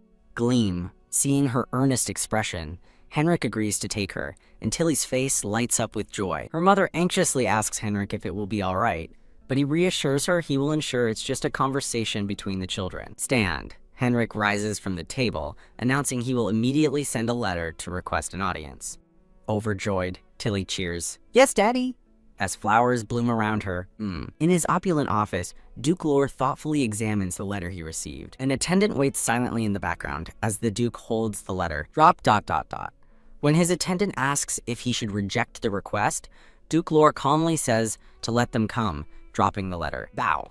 He instructs his attendant to schedule the visit for tomorrow and to dispose of the letter. Smirk. Duke Lore smirks to himself, thinking his visitors will be treated no better than the discarded letter. The next day, a nervous Tilly clutches her father's hand as they prepare to enter the estate. They arrive before the massive, ornate gates of the Lore residence. Elsewhere, Jun seems surprised, thinking he didn't expect his influential father to grant an audience so quickly. Tight Henrik squeezes Tilly's hand reassuringly, telling her to keep her spirits high. Henrik smiles kindly at a beaming Tilly as they walk through the pristine gardens together. Trod. While walking, Tilly muses that someone else might have a rainbow on top of the head, just like her. Spread. The view is obscured by a finely crafted fan being opened. A woman's voice from behind the fan identifies Viscount Linden. A woman in a striking purple dress, Lady Lore, regards them from behind her fan. Bow. As Henrik greets her, she coolly states that she has been very busy and must have missed seeing him around. Smirk. She then adds with a smirk that perhaps it's because his family isn't welcome at the royal palace. Furious. Tilly's eyes flash with anger at the blatant insult to her family. Tilly thinks about how Lady Lore dominates high society and always excluded her mother. Henrik retorts that had Lady Lore not been so superstitious, she might have met his wife. Henrik and Lady Lore exchange a tense, challenging stare. Understanding dawns on Tilly as she realizes why the Duke granted their request so quickly. Suddenly, Jun appears in the hallway, looking startled to see them. Flinch! Tilly calls out to Jun Lore, causing him to flinch, as she thinks to herself what great timing he has. Lady Lore watches the interaction with a cold and disapproving expression. Smiling brightly, Tilly informs a surprised Lady Lore that she is there to ask Jun a question. Smack. As his mother questions the visit, Jun quickly interrupts, asking to speak with Tilly outside, as a book falls to the floor. Jun tells a wide-eyed Tilly that their talk won't take long. He leads her away from the garden terrace where his parents are watching. Once they are alone, Jun asks what this is all about. In the manicured garden, Tilly explains, She just has something to ask him. Reach. She holds out a red bracelet, asking if it's really for her. Jun stares at her offering, his expression unreadable. She explains that she found the bracelet where he had dropped his book earlier. Jun explodes in frustration, shouting that her assumption is not true. He angrily explains he went to great lengths to have the finest jeweler create that bracelet for her. Sigh. Exhausted, he tells her to stop asking stupid questions, confirming the bracelet is hers. A bit stunned, Tilly slips the bracelet onto her wrist. She quietly wonders if he's bragging about his wealth because he's a duke's son. Jun looks sharply at her, irritated by her thoughts. Turned, deciding she has no reason to stay, Tilly prepares to leave. Rage! Jun's anger flares, as he asks if she really thinks he'd ask for a gift back. He proudly declares that the Lore family always keeps their word. Baffled by his temper, Tilly wonders if studying made him so angry and starts to ask if she is. Clenched that doubtful to him, as a hand clenches tightly in frustration. Jun looks away, his expression pained and conflicted. Tilly watches him silently, processing the sudden emotional turn. Surrounded by ominous purple roses, Jun asks if she finds him so untrustworthy that she'd question a birthday gift. Done. Tilly points accusingly, shouting, "Of course you are," leaving a shocked Jun speechless. He remains flustered and caught off guard by her directness. A tense silence falls between them in the garden. Turn! Tilly turns to leave, the new bracelet visible on her wrist. She walks away with a resolved expression. A moment later, she realizes it was a birthday gift and beams with delight. Overjoyed, she celebrates her new present, surrounded by a halo of blossoms. Back on the terrace, Duke Lore smiles knowingly as he sees Tilly returning, while Lady Lore observes. Duke Lore welcomes a happy Tilly back to the patio. Tilly's expression turns serious as she prepares to depart. As she approaches her carriage, she wonders if Jun's earlier anger was just an act for his mother. Jun watches her leave with an annoyed glint in his eyes. Reach. He steps forward, offering a hand to help her into the carriage. Despite his stern face, he gallantly holds his hand out to her. Tilly takes his hand as he formally bids her goodbye. They share a brief, charged moment as he helps her board the carriage. Clop! The Linden family's ornate carriage travels down a wooded path. As the carriage disappears, Lady Lore calls out to her son, Jun Lore. She stands with her arms crossed, coldly demanding to know why Tilly was there. Jun quietly explains it was related to the incident at the birthday party. I see. Lady Lore's expression hardens at the mention of the party. Fidget! Jun fidgets, downplaying the visit by saying it was about some flowers and that his father knew. Jun forces a polite smile as his mother gives him a disapproving look. Clack. Lady Lore orders him to avoid the cursed girl and focus on his duties before dismissing him. Clack, clack. As his mother departs, Jun remains by the gate, looking troubled. He reflects on his mother's words, wondering why he can't stop thinking about Tilly. He looks down at the hand she held, a faint blush dusting his cheeks. Elsewhere, Tilly throws her arms up, celebrating her successful and eventful day. Later, at the stables, Tilly affectionately pats a beautiful white horse. Tilly observes her new riding instructor, noticing a radiant sun symbol glowing above his head. She beams, thinking what an honest person he is, and gratefully welcomes him. Tilly eagerly prepares for her lesson to impress Tessie, but halts abruptly when her instructor mentions she should practice for the prince's return.